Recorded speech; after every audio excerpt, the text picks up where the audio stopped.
fast, reliable, and here to make your real estate journey smooth. Remember, it's Berg Title. Call them at 850-250-2900. That's Berg Title, your partner for a worry-free real estate experience in Panama City and Panama City Beach. Your home for Auburn Tiger basketball. WGSX Lynn Haven. WVLQ Port St. Joe. ESPN Northwest Florida, War Eagle. Sunshine Campers. It's a brand new day. What a lovely morning. Good morning, starshine. You seem happy this morning. Good morning, everybody. Thanks for coming in early. The Coach James Hale Show is live and local. Live from the J. Michael Studio. 104.3 ESPN Northwest Florida. Oh, good morning. Full of water. I say hot tub. Yeah. Full of water. We had some water yesterday getting Wildcat. I'm gonna make it wet. What? Over there? Say hot tub. You all right? Yeah, I'm good. I'm making sure you're okay. We got a full house. You all right? Hot tub. Yeah! Well. And good morning. 104.3 ESPN Northwest Florida. Tuesday morning, Jim Brandt, Jason Kovaleski, and the man himself, the Wildcat. And he is doing fine today. All right, let's get going on. Get this thing. I waited for you for this. Super Bowl. We've coached a long time. If you go into overtime and you win the toss, what do? You play defense. Thank you. I was like, what the? I didn't know the rules. I said, when he took the ball, when the 49ers won the toss and they took the football, I said, what are the rules? I guess it's if you score first, you win. No, it's not sudden death. Yeah. Not anymore. So why did he, how can you blow that? Because he didn't Did know. you think about that when it happened? I was like, what is he doing? Yeah, a little bit. Let me explain. I have a unique perspective on this. I really do. And it wasn't anything I planned. 1976, we're playing Northern Michigan, the defending national champs. We beat them the year before at home in the playoffs to go on to the national championship game. Our game went to overtime, okay?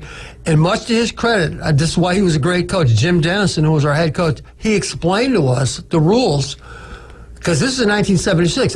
It might have been the first overtime game ever in NCAA history. Right. And because we all said, well, we'll just take the ball. He goes, no, you don't want to take the ball. Right. You want to be on defense first because if they get a field goal, then you know what you got to get.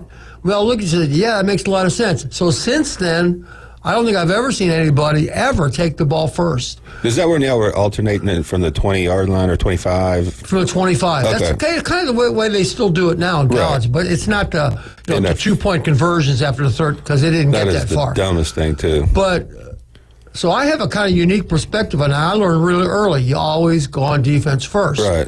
And I mean, I understand why they did it, but we'll get the third possession. It's like, wait a minute, man! Like, what are you doing? But wasn't this only the second time that these overtime rules have been implemented in a game of this Looks like they nature? changed them, It I did think, change yeah, it because it used to be if you got the ball first and you went down and scored a touchdown, the game was over. Yeah, so I didn't know. No, they explained before the coin toss that the rules had changed. Yeah, at the coin toss, that ref explained to those captains. Right. He did. But the coaches still are on the sidelines, and even the announcers were like, because remember when that first time period was running down? And I was like, why are they letting the clock run down? They're like, no, this is what's going to happen now. Because they weren't fully up to date with what's going on. Yeah, so it was a very confusing situation. San Francisco should absolutely know those rules, though. I mean, I think they've been in that's on the head coach. That's on the head coach for absolutely. sure. But there was a lot of confusion around, is this a score first, you win? If they score a field goal, you go down and get a touchdown. So now the rule is you both have a possession. It doesn't matter if they score a touchdown or a field goal, you're both going to get a possession. So it's kind of there's no good answer because let's say they went down and scored a touchdown. Now, I'm not a Patrick Mahomes. I mean, I'm not a Chiefs fan. But who's to say that they wouldn't come down, score a touchdown, go for two, and beat them anyway? Right. So I don't know. I was surprised. No, you're right. What you said earlier. You go defense first, sure. then you know what you got to do, like your coach did. You go defense first, then we know what to do. We always knew that. In high school, we always went on defense first. I was surprised the number of players. So we didn't. I was like, I don't know if I'd be saying that. You know, like, who does that look? Who does that reflect on? That's the reason most of those schools, most of those teams will kick a field goal on 4th and even 3, 2, something like that, because you got to get 3 points, because if not, they get in field goal range. Well, at high school and college, you're on the 25-yard line. You kick a field goal on the first play. So I was shocked at that. And I heard this coming here this morning, and let's say, you're Shanahan and the 49ers. They talk about, well, we want to rush our defense because they just had a drive and they were tired, and we want to put the offense out there first. Okay, that's kind of legit. But also by taking the ball first, you just told Patrick Mahomes, who's the best quarterback, and Andy Reid, who's the best coach, you now have 4 downs every time to get 10 yards. Right. Every series, you got 4 downs because we already did what we did. Now, what are you going to do? And you have 1 extra down every possession to do it. Right. And it's like, yeah, that makes a lot of sense. I never thought about that, but that's the truth. The Chiefs just outcoached them. Absolutely. Their play selection, their play calling. Their offensive design on those last goal line situations, they were so confusing to 49ers, who has a phenomenal defense, but just that motion to the left and then rolling the tight end out into flank to the right puts a lot of stress on that outside linebacker. And now you got a guy that can just run it in right there. That guy's got to make a decision. So the designs on those plays, man, they were phenomenal. The game-winning touchdown was a great call. Yes. It really was. And even the play before that, because they got 7 yards before that really put them in position. Go back to the first half of the 49ers. The first series, the first drive, they don't get the penalties. They don't have mistakes. They had an opportunity to get a good lead, and they blew it, and that came to bite. And then missed a big. Plus, they were handled a fumble. PAT blocked. Right.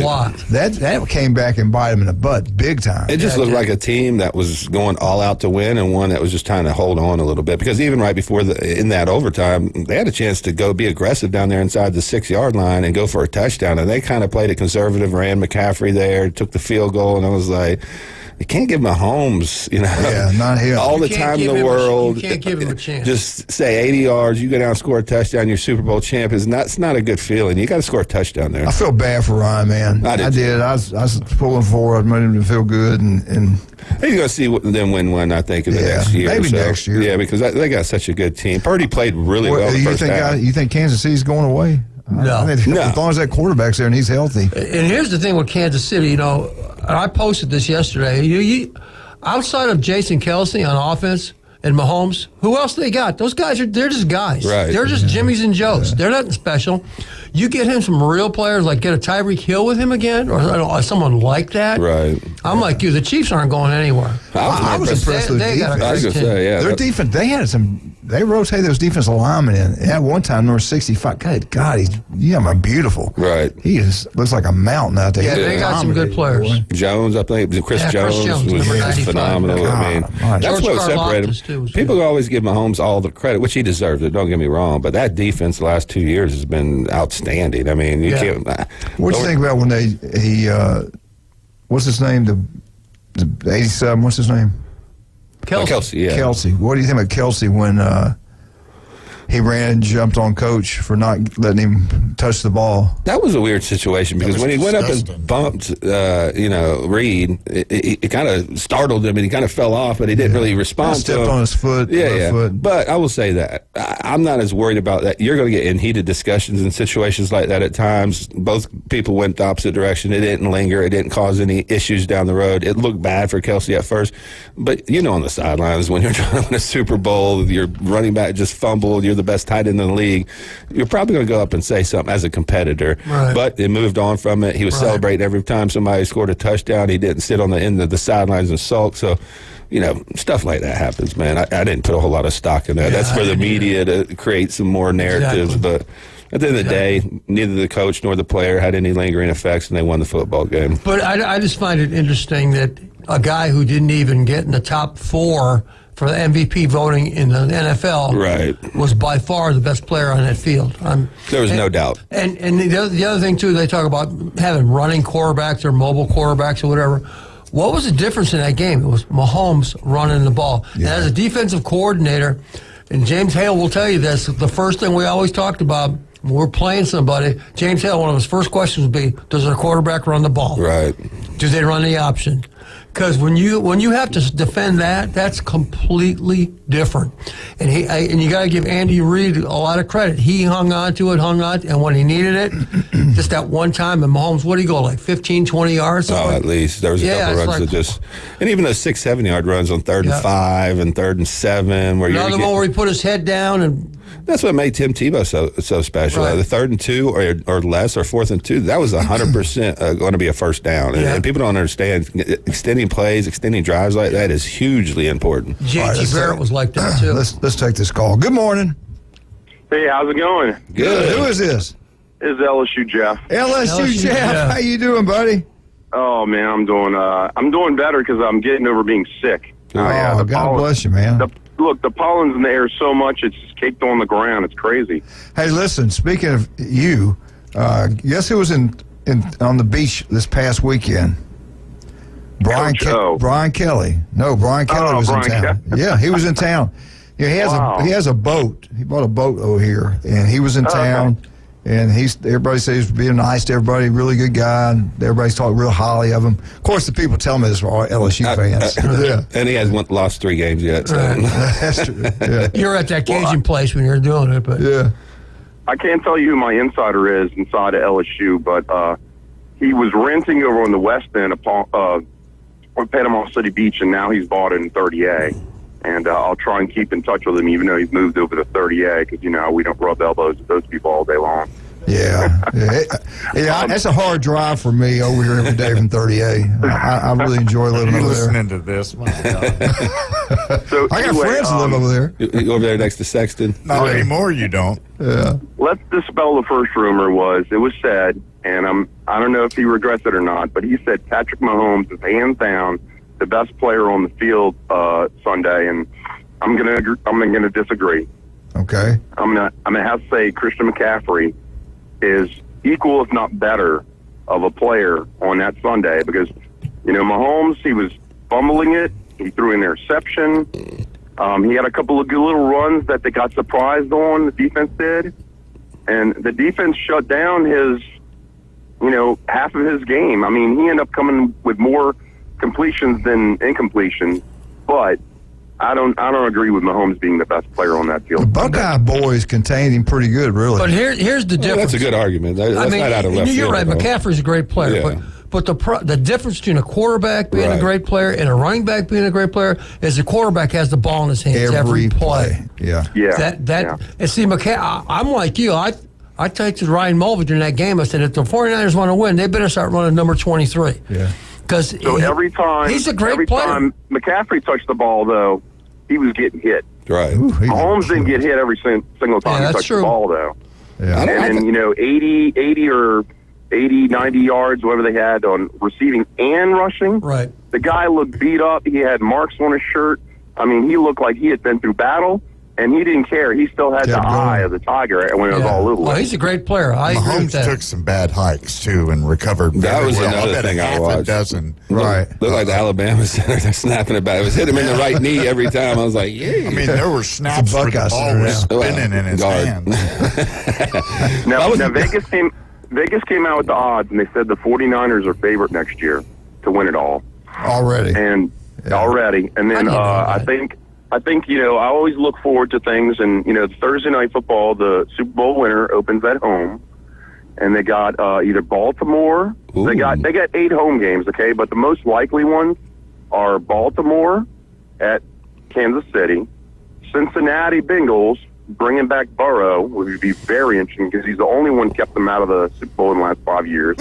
Let's go. And I'm trying to remember who the NFC team was. That was the NFC, it's Tampa Bay and New Orleans. I don't see either one of those teams playing on opening day.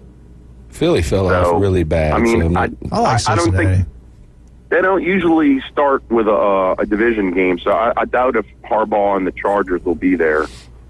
He deserves a beating. I want to see Cincinnati, but Baltimore. Look, now you got 2 Harbaughs to deal with because Kansas City's got 2 Harbaughs. I mean, they got to face Baltimore in the playoffs. And then now we got Jim Harbaugh at the Chargers. Yeah, Harbaugh. Hey, I tell you what now, Cleveland, if they get a quarterback, They got a chance. Healthy. They got 4. Yeah, they got a lot of quarterbacks. They got a couple that under contract for $200 million. Are they healthy? That's the thing. Yeah, that's the problem. Can they cut them? I don't know. It's guaranteed. Guaranteed money. Yeah. Well, I would say this about McCaffrey, just going back there. He's one of the most physical backs in the league. He doesn't look like a physical guy, but I've never seen that guy go down with one guy tackling him. Yeah, I mean, he's just a great player. The feel he has, and he's kind of patient, and then all of a sudden, you see this guy just snap and just burst through the hole. Okay, I see the competitiveness. I see the passion and the fire. But I don't like the character.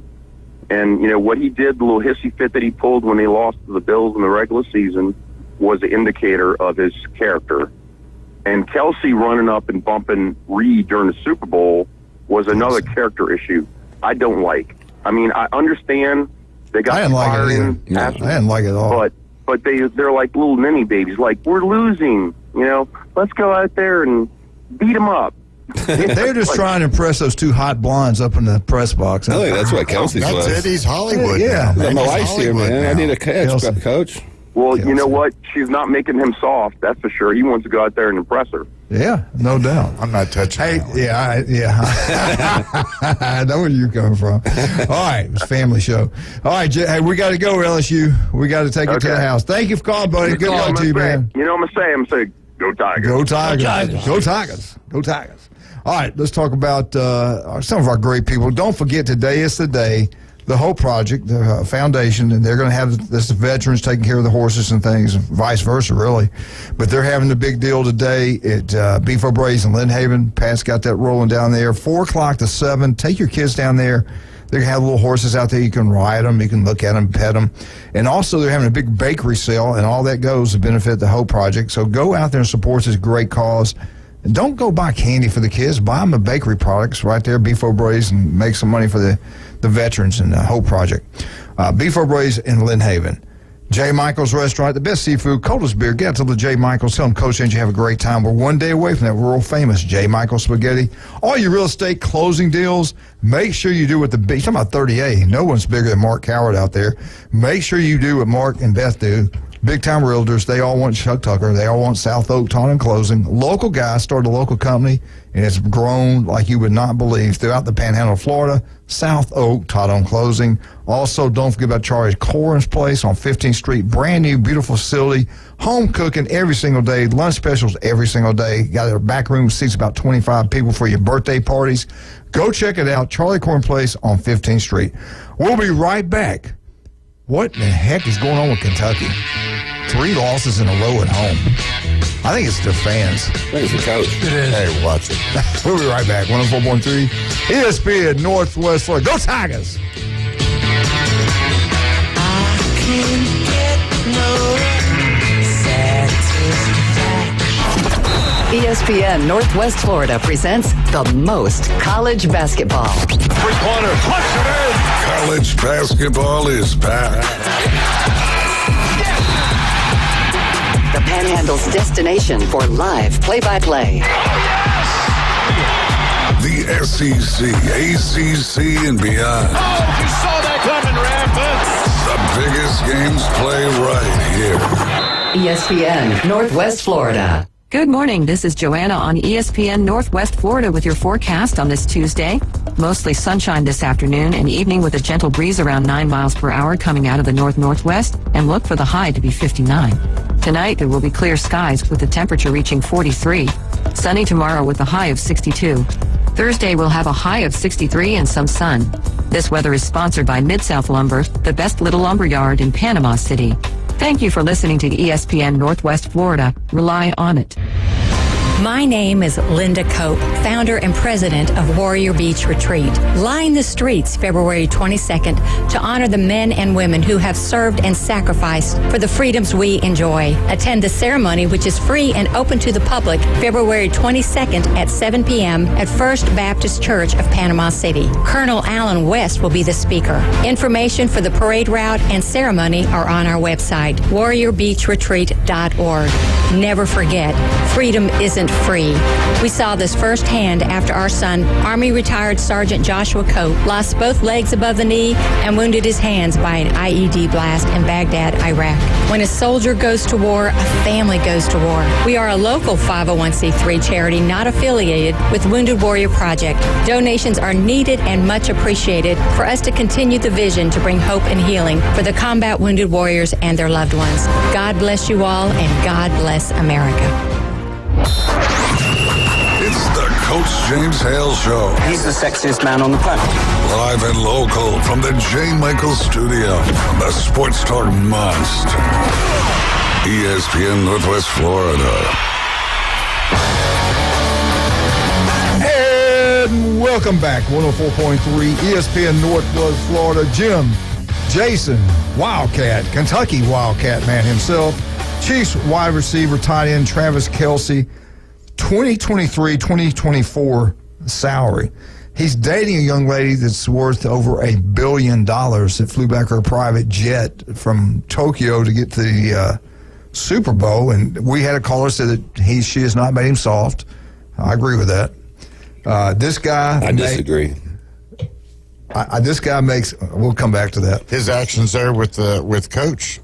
Running up and smashing into Coach and knocking him down. Yeah. That was hard. With like a little whining baby. Put me in. Put me in. I want to play. I agree with you. Can I do that? Can you both be quiet for 1 second and let me get this sour? Everybody's wanting to hear how much money does he make a year, Wildcat? How much? Not much. $6 million. No, what do you think? Higher or lower? Lower. Jim Bob, higher? Higher. Thank you, Jim Bob. He makes, this is what he makes, $11,250,000 a year. He's worth over $1 billion. He's the 30th highest paid NFL player. He signed back in 2020 a 4-year contract that pays him $57.25 million. He made an additional bonus winning the Super Bowl, $164,000. And what did he spend? If you guys get this right, I will give you a free drink out of our Pepsi machine in there. That ain't his. I said that ain't yours. I forgot what I was going to ask you now. It's right out of my mind. Well, then I won. Oh, my God. I just forgot what I was going to ask you. Kelce, salary or how much? I don't know. How much did he spend? That's what it was. How much did he spend? I think you probably heard it. How much did he spend for his family on the Super Bowl? And what did he spend it on? Did they get a suite for like $1 million? Yes, they did. They got a box up there for $1 million. It includes drinks and foods. And I think it's all you can eat. I sure hope so. Yeah. all your Chick-fil-A sandwiches you can have. Right. But $1 million. Can you imagine? And they had all of them out there. They're $1 million a pop. There's a lot of people in there. Now, this is what blew my mind. And you guys need to listen up to this crap. One of the girls right beside Taylor. Right. Is that her name, Taylor? Yeah. And Blake Lively. She had on the devil signs. Well, she had on almost like a, what do they call those? A nun outfit almost, like with the white thing, white blouse, black thing, but she had an upside down cross. Upside down cross, and she did her hands. And she was throwing. I thought she had a problem like I did at first, and then they pointed it out, and I said, "Oh my gosh, she is." I thought she was doing like Texas. And it was some horns down stuff, but it looked more. Yeah, that's what does that represent? You don't have enough to do that you realize that kind of crap. Well, it was actually put out there by a number of sites because she was on TV. They panned to her. They were in the thing. Does that the girl look like Orphan Annie with the yellow? Yeah. Yeah, that's her. That's a devil child. I with didn't a pay real attention. curly hair. Yeah. I was thinking like she was a member of Taylor Swift's band or something like that. Like her main choreographer. I don't know who that girl was. She had to be somebody close to them to be up in there. How many friends do you hang around worship the devil? How many? I'm not saying she does, but there's talk of it. How many people you hang out with every day that's... Yeah, I love the if devil. She doesn't, why were you doing that in the players' box? She's probably her spiritual advisor, to be honest. Anyway, I thought that was crazy. To spend $1 million, I know he makes a lot of money. He makes $11.5 million a year. I get that. And he got guaranteed $57 million. But would you spend $1 million on a? I mean, if you had it, you do it in Alabama. If you had it, you would. Don't say you would. If you had 11, no, he wouldn't. If you had 11, no, he wouldn't. No, if I had just 11 that's a year, a tenth of your entire salary. Here's the thing, we talk about how much money Taylor Swift makes. Tom Brady made $1 bazillion, but Gisele Bündchen, his wife, made more. Right. That's true. So she's a model, right? Yeah. He was a kept man with her. Yeah. I mean, it's the same thing. Sure. Did you see his house, Brady's house, and hers up in God, a lot. Man, it was crazy. Well, they make $1 bazillion between the two of them. Well, maybe another reason he did it, he knows he's dating her, and she's worth $1 billion. Maybe. I think she probably paid for it, and they just kind of let him say he did because she's got $1 billion. That's $1 million. If he's smart, that's what would happen. Well, Christian McCaffrey, when his girlfriend wanted to come, was going to buy her family a suite for $1 million. He said, "No, I can't let you do that." So he went to the organization and said, "Look, I'm going to give you like $250,000 for my wife or girlfriend or whatever and family to come there." So they let Mahomes' wife come down on the field while they were warming up, but they didn't let her. Well, that's not his wife. They're just girlfriend, boy. It's kind of relationship you and Jim are in. Huh? Y'all have not tied the knot. I want to change the subject as a broadcaster. Okay. And I heard this on Brian Kilmeade yesterday. Thank you. And they were talking about, I can't even think of his name. I'm having the same problem today. The broadcaster. That did the color commentary. Romo? Tony Romo? Romo? Tony Romo. He makes big money. Yeah, he is the worst color commentary guy in the world. He states the obvious. He doesn't come up with his own. He's just regurgitating. Okay. Is that just your opinion? Is this an opinion? No, it's not. Obviously, I thought it was just my opinion, but obviously, it's not just my opinion. Okay. I mean. It was bad enough that let's ask these two. 13, do you guys agree with him? 13 shots of Taylor Swift on the television, but I had to listen to Tony Romo. Yeah. And that guy. I think he deep down has something for. I'll be honest with you. On a lot of games, whether it's Ohio State or a college game or the NFL, many times I just turn the sound off and watch it because I think I understand football enough that I don't have to have somebody tell me what I just saw. Right. Yeah. I think that's part of it. But now the average fan, who doesn't have as much experience, maybe not. But the thing that gets me is, do they get paid by the word? Because like Wildcat said, I tell you, the worst one is dead air. Greg Olson. Oh, yeah. He never shuts up. Right. And he knows what he's talking about. He played in the league. He does. But, hey, Greg, the average person doesn't know what a 7 route is or doesn't know that. They don't care. I'm actually a Romo fan, and he does get he drifts off. I think he gets a little liquid courage in him during the game a little bit because as the game goes on, he starts to slur a little bit more and his takes get a little bit more outraged. But I think he brings good energy to the game. And I do think from a quarterback standpoint, he can break down some plays. All right, so we got two people that don't agree with Wildcat. Let's see if Rob does. Hey, Rob, how you doing, sir? Good morning, fellas. How are you? We couldn't be better. Yeah. I wanted to get in on some of the Super Bowl stuff because I sat down about 3 minutes before they muffed the punt. Ooh. And I said, well, that's it, because I was cooking. I was paying attention to what was going on, but I really didn't sit down and start watching it till then.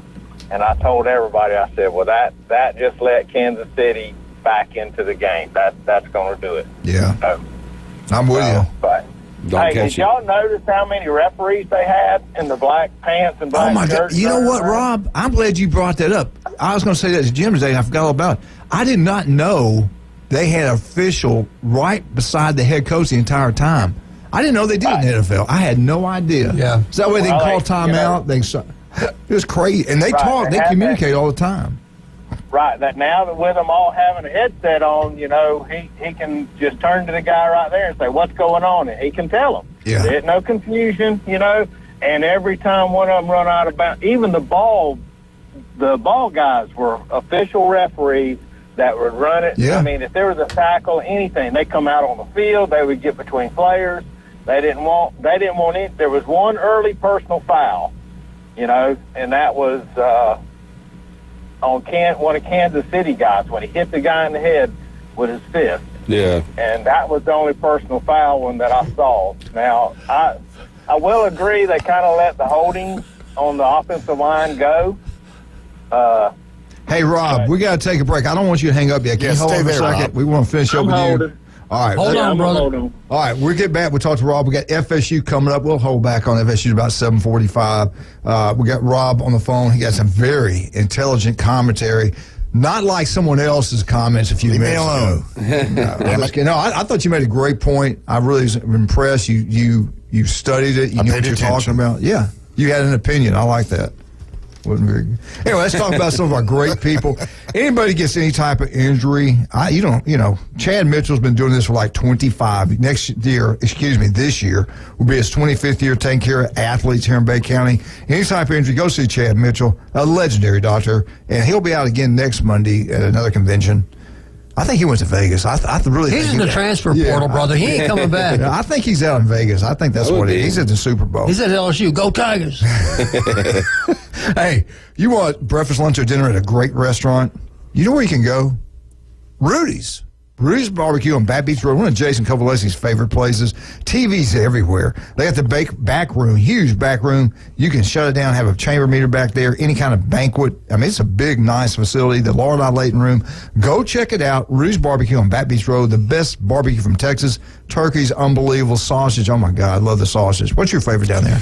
The jalapeno sausage, man. That's amazing with the Rudy beans. What's your favorite, Jim? Turkey. Me too, baby. Yeah. What's your favorite, Wildcat? Breakfast burritos. Ethan Boyd, we miss him, baby. We miss that food. Yeah, Ethan bringing in a breakfast. Get down there to Rudy's, have a great time, unbelievable. And 1 in 5 develop skin cancer. If it doesn't look right, feel right, 5 minutes can save your life. Dr. Ward can save your life. Guy's incredible. He's talking about offices all over Northwest Florida. He has them. Anywhere you're listening right now, don't put it off. Go call, make an appointment. 5 minutes can save your life. And you can listen to him Wednesday morning, 7:30, right here on ESPN Northwest Florida. We'll be right back. Yeah! Hot tub!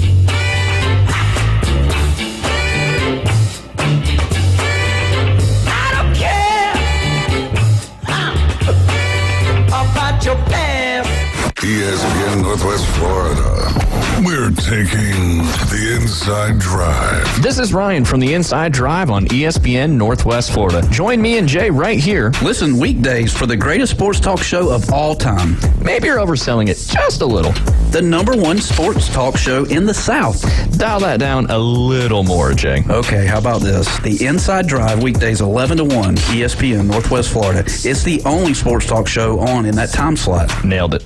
There's nothing more satisfying than helping you find the perfect vehicle. And this month, find something you love at just 2.99% APR on our most popular models. Plus 90 days until you make your first payment. Like the 2024 Camry with stylish good looks and impressive performance. Or the 2024 Corolla, built for comfort and style with top-notch tech. Panama City Toyota. For over 30 years, where relationships are born. Offer expires March 4th. For details, visit PanamaCityToyota.com. Signworks, a business serving businesses since 1985. Everything from signs and banners, vehicles and boats, magnetic and real estate signs, contractor signs, and much more. Signworks can do large format, full color printing too. Signworks, a real professional in the business world. Call Signworks at 785-8899.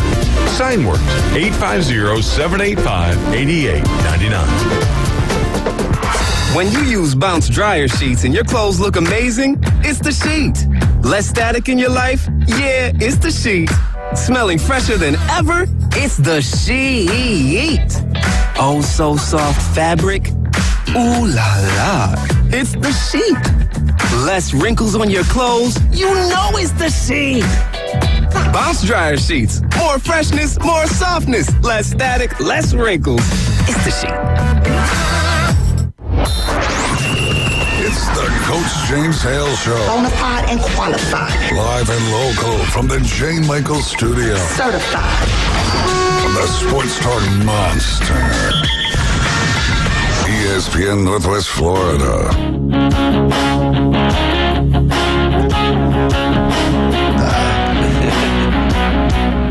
It's a good song, though.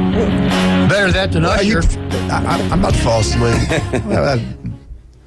I played that to make the sun. The song's called Shine. Oh, look, I just missed the message. I'm sorry. Hey, if we're going to do some we got Valentine's coming up. What are we going to do? Where are we going to go, Wildcat? Tomorrow we're going to go with David Adamson, man. They got plenty of stuff out there. Affordable ranges from if you make Affordable your kind what? of money. Affordable ranges. Okay. I thought you rings. Rings. Yeah. And Don't buy me a ring. Okay, I'm not going to wear it. I'm going to buy you a choker. That's what he needs. Yeah, we're gonna. That's one of the greatest stores around. I love. Hey, you think Russ is okay? You think Russ is okay? Yeah. As a matter of fact, I think he's working because David's going to take a little vacation. Yeah, but I'm just talking about the 49ers losing. I know it hit him hard. Oh, man. What's a vacation? I haven't talked to him. Russ, it's going to be okay. You and Ryan, everything will be all right. It's always next year. Yeah. Always next year. David does a great job down there always. You going to get your wife something? Y'all want to get me something? Jim, don't spend a lot of money this year on me. Let's bring Rob back on his likes and dislikes of the Super Bowl. We all want to hear this. Rob, how you doing? Let's get back into it. Super Bowl. Can I say something I did not like? Sure. I wanted more Clydesdale and Labs. I wanted more commercials like that. And F-16s. Washing the feet with the homos and stuff. I'm sorry, I can't get into that. I did not enjoy that. I don't like that crap. That's just me. You can't say that these days. Oh, I'm sorry. I got to be honest. I didn't think the commercials were anything special. I didn't think they were good. I haven't thought they've been good for a long time. It's like you know, it's anticipation. Oh, they're spending $1 bazillion for 30 seconds, and they're terrible. Time out. We're on air. I forgot. Listen. Wait a minute, Rob. I don't care what anybody does in their house. I just don't like stuff jammed down my throat, my granddaughter's throat, and seeing certain things. Amen. Yeah, that's amen. And I shouldn't have said what I said a minute ago. Now, Boomer had a show on right before, or the day before, I think, and maybe even that same day where they took all of the best commercials over the past, 20, 30 years. Great. Did you see that? Yeah. I mean, those commercials were a hard act to follow. The top 5 or whatever they picked out, and then it came down to 2, and I guess the public voted on it. Those were great commercials, and that's what I expected to see. Hey, if y'all watch that, it's on every year, and they flip flop between the Budweiser commercial with the Clydesdale and the Mean Joe Coca-Cola commercial. Man, what a commercial! Who wins that? It flip flops every year. Those two are the two. To me, that was the E-Trade Babies. Yeah. That was a good commercial. The E-Trade Baby is working its way up. Yeah. Yeah, the problem I have with these new commercials is I watch the whole thing and have no idea what they're selling. I have no idea what you're selling. Even the Dunkin' Donuts, what everybody raved about, there's a lot of stars in there. I had no idea what they were talking about. I had no idea what was going on in the conversation. Jim called me, said, I thought that was a cute one. He enjoyed that one. A lot of people liked it. That's a lie. But I didn't know what the heck was going on, so I was just like, I guess I might be buying a donut. I might be buying Jennifer Lopez's I got to ask record. you guys, too. We're older. Rob, I got to admit, I did like the halftime show. I thought it was really good. And the main reason my 2 kids loved it, Jamie was up in Birmingham, Jared was at our house, and I remember they used to like their music, and they would dance and stuff. So I did like it. A lot of people did not, but I did. Yeah, I mean, it wasn't bad. It didn't get all weird and all that sort of stuff, except for when the guy's up hugging on the lady that was wearing the red outfit, but that was a little much. That was Wildcat's favorite part. When he grabbed her butt, the main chick. Wildcat was going crazy over that. Yeah, well. That's kind of the way he acts in here. The outfit was a little tight for a pregnant woman. He was raised in Kentucky, guys. We have female guests in here. We keep the door closed. I'm ignoring you all that. Anyway. And that was his niece. Lord. No, you know what would be a great halftime show? I know it can never happen. I know that. I'm just wishing and dreaming. Leonard Skinner. Leonard Skinner, there you go. No, I would love to have James Brown get out and do a few, and then at the end, Elvis walks out and does Suspicious Minds. I mean, that would be the ultimate. I just dream about it. Bring the Beatles in my back? dreams, I have it. I'm not a big Beatles are okay. I didn't think I wasn't crazy about the Beatles. I didn't really love their music either. Them and the Rolling Stones, to me, I know everybody loves them. It just didn't hit for me. Yeah. Their music was good, but it wasn't great. It's not something I'd pop in and be like, oh, I love this song, but it's good music. I got to give them respect. Think about Billy Joel's new album. The thing is, hey, go ahead. with AI, they can always bring back everybody. That's true. That's true. Good point. Bring all the Beatles back. What's the one that sing Titanic? Leon. What's her name? Celine Dion.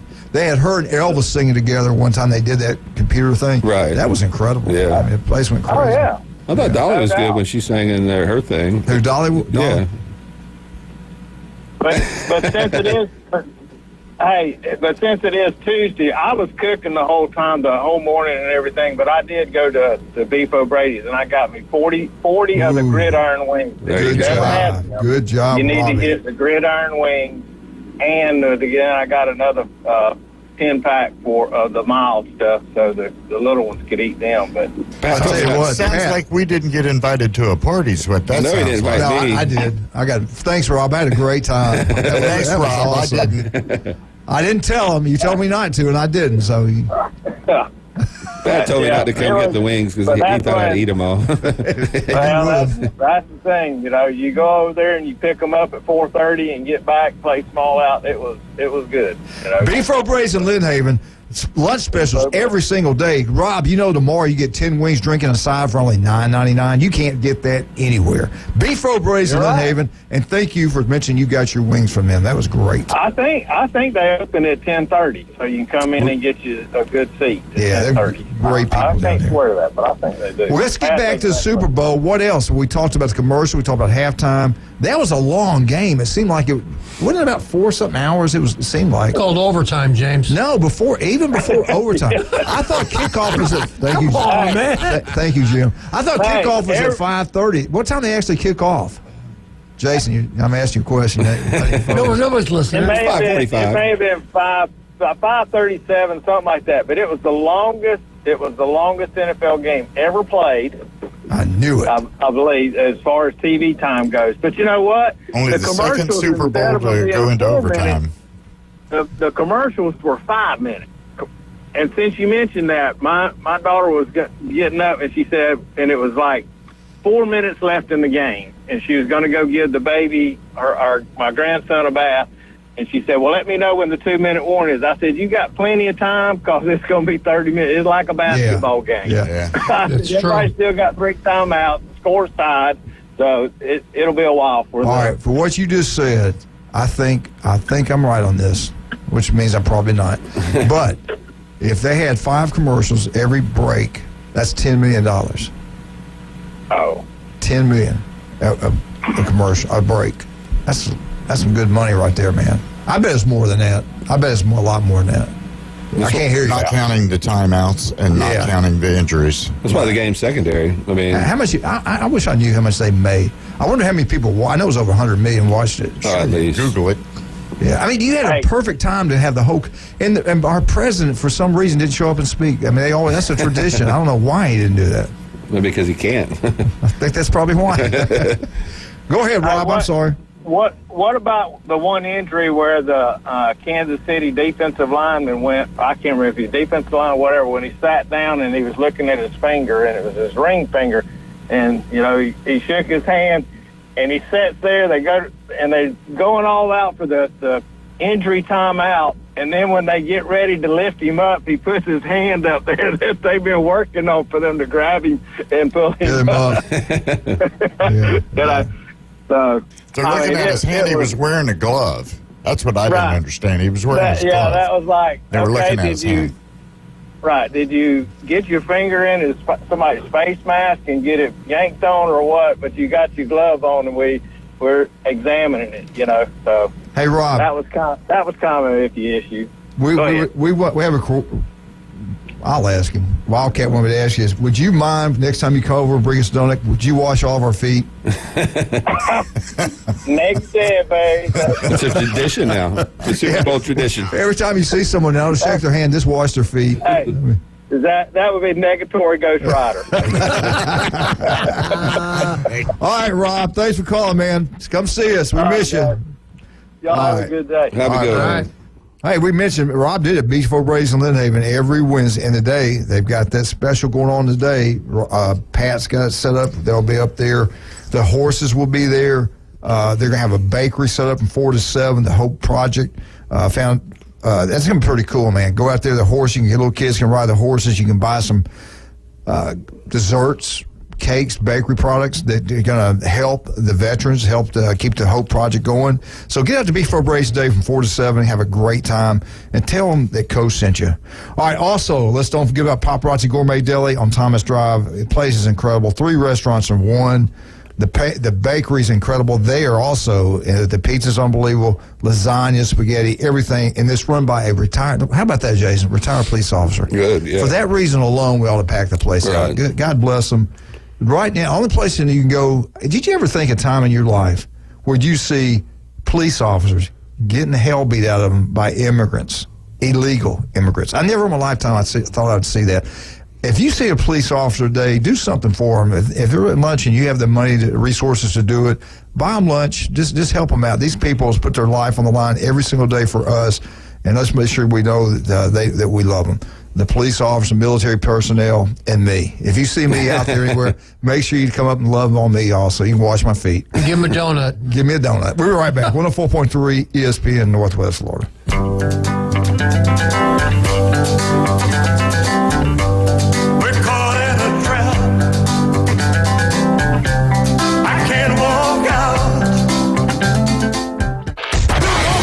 ESPN Northwest Florida. The afternoon underdog. I don't think that many fans really honestly care about these players making money, and they should be allowed to make money off of their name, image, and likeness. Now, with it being and I'm using the air quotes here, amateur sport, it shouldn't be paid to play. Yeah, there you go. But it should not be, 4 to 6 weekdays. 104.3 ESPN Northwest Florida. Good morning. This is Joanna on ESPN Northwest Florida with your forecast on this Tuesday. Mostly sunshine this afternoon and evening with a gentle breeze around 9 miles per hour coming out of the north-northwest, and look for the high to be 59. Tonight, there will be clear skies with the temperature reaching 43. Sunny tomorrow with a high of 62. Thursday, we'll have a high of 63 and some sun. This weather is sponsored by Mid-South Lumber, the best little lumber yard in Panama City. Thank you for listening to ESPN Northwest Florida. Rely on it. With over 65 years of combined experience, Instant Replay Sports Cards is happy to help you take your collection to the next level. They carry all the new hobby boxes, signed memorabilia, and supplies. New and vintage cards and Pokemon. They sell and trade cards and are always looking to buy. They're an authorized source for Topps, Panini, Upper Deck, and Leaf cards. Instant Replay Sports Cards is open 7 days a week at 752 West 23rd Street, down from Academy Sports. It can always be reached at InstantReplaySportsCards.com. Turf Pro Lawn and Pest Control. They take pride in caring for their customers' property by providing lawn and whole house pest control. Whether you have roaches or any other unwanted bugs in your home, Turf Pro has you covered. Or if your lawn needs weed control, fertilize, insect control, Turf Pro has you covered by providing custom treatments to meet your property's needs. No property is the same, so why should it be treated that way? Turf Pro, where the blue and yellow trucks make your lawn green. Call 850-890-5820. It's the Coach James Hale Show.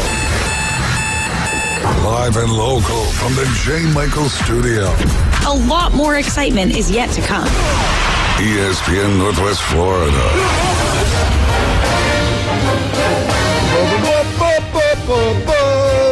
Florida State, Florida State, Florida State. Woo! Woo! Ric Flair. Let's all do it together. Woo! FSU Update is brought to you by Newbies. Get out to Newbies, have a great time. It's a great place to watch the Super Bowl. Newbies 2 on the Curve. Get out to Newbies, the mothership. Have the best time you can possibly have every Friday and Saturday night. The best band, actually Thursdays also, the best bands you can get anywhere. That's because Charlotte wants it. And what Charlotte wants, Charlotte gets. And she gets the best for all of us out here that live and come down to beautiful Panama City Beach. They all go out to Newbies, have a great time. They have bingo going on down there. Julie and I, we're going to go check that out. Bingo. We love playing bingo. Jim and Judy love playing bingo. And they're going to have that going on also. And more, I try to get some more information on that. Is Ryan Mulvey ever going to bring back the bingo? We have done everything we can to embarrass him, to make. Get Jay Hanley to call the number or something? The way he was treated the last time by Chris Pettis was really hard on him. About that. We can't hear you, Ryan. You're going too fast, Ryan. So after that, he got his little feelings hurt, and he He said, you know what? I always wouldn't even have bingo at Bay Brian, Point. we need bingo at Bay Point. Bring back the bingo. Anyway, FSU update brought to you by Newbies. Go have a great time at all the Newbies. Jimbo, what do you got for us today on FSU? All right, after a long football season of Florida State football and in the ACC, countersuing, all the nonsense going on, NIL, are they in, are they out, the whole shebang. Finally, there's another season starting. All right. Florida State softball, which was national runners-up this past year, they've already played 5 games. They lost the very first game to Charlotte, of all people, in extra innings. But they're 4-1, and they have a 3-game series down in Clearwater. They always seem to have that tournament down in Clearwater, and they got some really stiff competition. On Thursday, they're playing number 3 Stanford, and on Friday, they're playing number 8 UCLA, and then on Saturday, they're playing number 6 Georgia. But they did the same thing last year, and they did real well. They're always good in softball. They'll probably be finishing the top 4 again, like they do pretty much every year. So. You're right. I'm glad you brought that up. Last year, they played a tough schedule. They played a really tough played a really tough schedule. Yeah. Now Oklahoma, who was one of the most dominating teams I've ever seen in any sport, but they play a tough schedule. Now, for Bill Allen and Greg Brudnicki, baseball is beginning this week, too, at Florida State. They're going to start on Friday. They have a 3-game series against the Butler, Bulldogs. I think that's from Indiana. They're playing Friday, Saturday, and Sunday against Butler, and they're going to kick off their season. Hopefully it'll go better this year. They'll be able to stop Bill doesn't complain like he used to. Yeah. I mean, I don't get it. Do you? Yeah.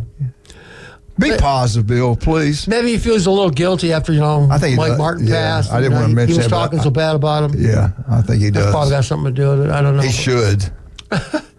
But basketball is in mid-season form. They're kind of each in the middle of the pack in the ACC, the men and the women. So they might both make the tournament, too. So we'll see. But baseball and softball are their big sports this time of year. Jim, FSU opens up football next year in Ireland, somewhere across the pond.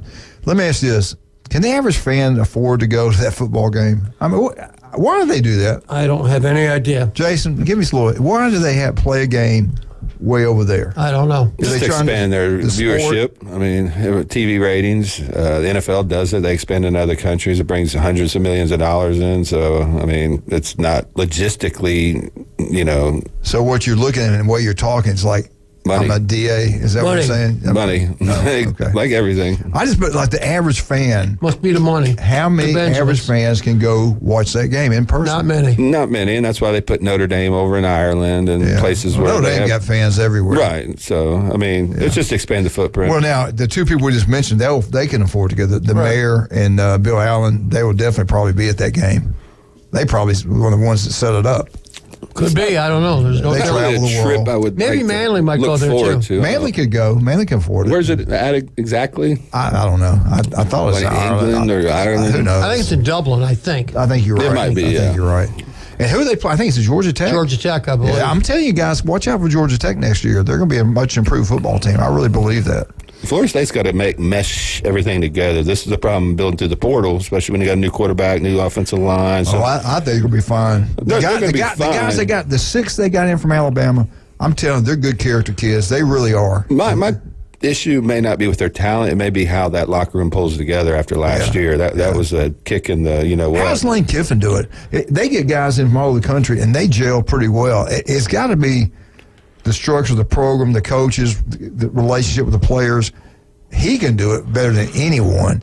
I think Norvell does a pretty good job of that also. I think he does a good job through the portal, but to have that foundation, to have that locker room culture, you got to build that through the high schools. You got to have guys in your program, 2 or 3. I agree with that, Jason. I'm glad you brought that up. I don't like programs that come in and get your freshman All-American, best defense back in the country to go to your team. Yeah, I'm glad you brought that up. Well, I got a little hard feelings. He left on his own and was going to go to Georgia. It's one thing. He got outpaid by somebody else. That's legal. I think it's one thing to build and complete your roster that way when you have that foundation, because Ohio State, Alabama, Georgia, they have that foundation. So they go pluck a Caleb Downs. That's just, cherry on the top. My only issue with Florida State, and I've said this many times, they're not stacking the high school classes year after year. They're not up there with Georgia. They're not up there with Ohio State. They're not up there with Alabama. So they have to turn to the portal every year, and they're adding 6 to 10 guys every year.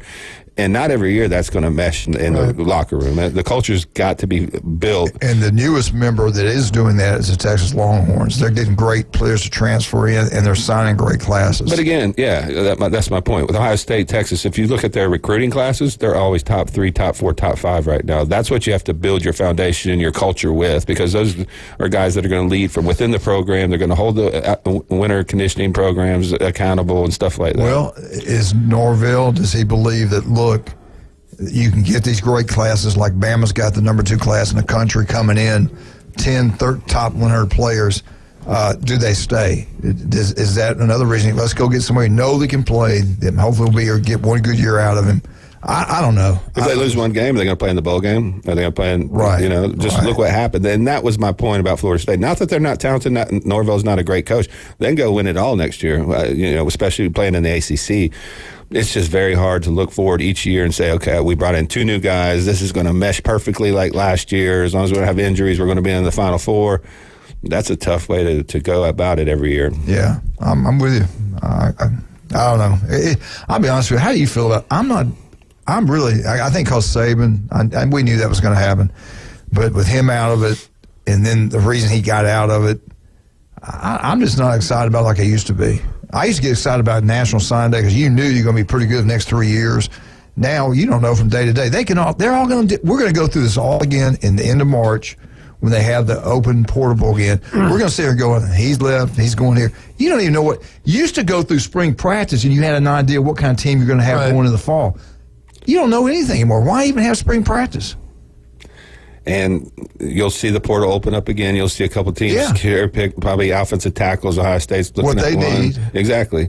And it hurts the smaller teams. That's why I know everybody say, well, this is going to create balance. And it has at the top with the haves, but the have-nots have gotten, that gap's gotten wider. Right, and that's because the haves are going to cherry pick your best players and grab them through the portal and NIL. So they got to figure out some structure, and it just seems like nobody wants to take that on. Yeah, it's crazy. Especially the NCAA. They need to move away from the NCAA and fast. It's happening. It's coming. Jim, anything else on FSU? No, that's pretty much it. I'm looking forward to seeing the baseball. How do they turn it around this year? Are they back to FSU standards? Softball, they're outstanding. It was just so weird last year how the baseball team performed. We were so used to being so good, so dominant for so long. Bill Allen, and then it kind of fell apart. Football-wise, he brought it back to the top. You go 13-0. You don't make the playoffs, which is they still got screwed over the bottom line. I'm only going to mention this because it just popped in my head because a Florida State guy said it. James Cook, the running back, I can't remember who he plays for, was talking about how his conspiracy theory that the committee knew that Saban was retiring. Yeah. Did you believe any part of that? No. See, how about you, Jason? I believe people knew. I mean, I believe they had a plan in place. They had to know a little bit to suspect. They knew what the offer. They knew. We said this. He was going to go to game day when he got out of it. Look at Lee. I told you guys when I went to the SEC championship. Poor Lee. He is so old. Bless his heart. Right. I'd be shocked. This is just me. I don't know anything, but I'd be shocked if he does it at all next year. Right. You know.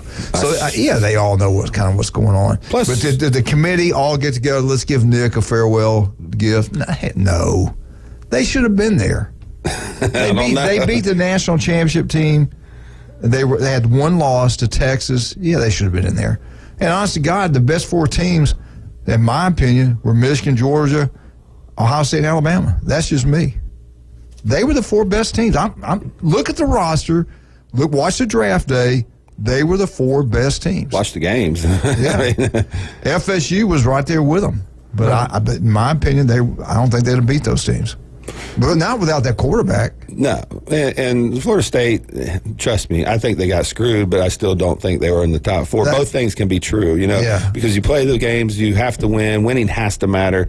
I mean, they did have an out-of-conference win against LSU. I mean, you tested yourself. If their quarterback stays healthy, they might have won the national championship. But I hate that they're the committee, because a lot of them aren't football people, are trying to decide, hey, this guy's worth this many points. I truly believe if Florida State played with Rodemaker, they would have had a chance against Michigan. Yeah, Michigan's not a team that just their spreads defense it would out. have kept them in the game. I really think they'd have played them stuff out.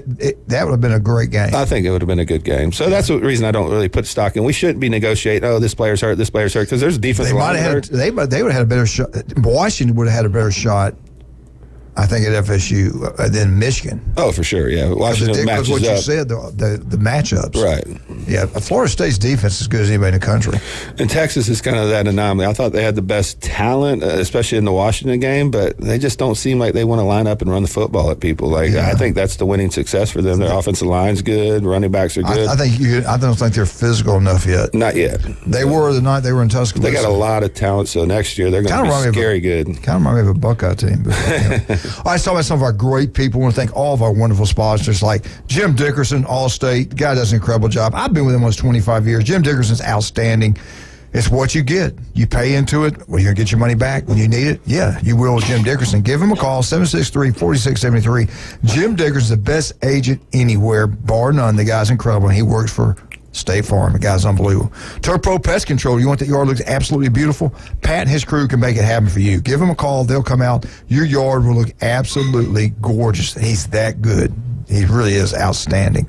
Also, don't forget about Max Fit Sports Nutrition. Jason, what's going on down the store? Right now, if you want to get signed up for a meal plan, we're heading into beach season. We're getting a lot of people signed up, so we only have limited spots now. But whether you're an athlete, mom, pop, you're just trying to get, lose that extra fluff for the beach season, give us a call, 850-257-5780 or 850-708-3051. You can come by either store, the one in Pier Park or the one on 23rd Street. Sit down, you'll have your consultation, and we can get you going in the right direction.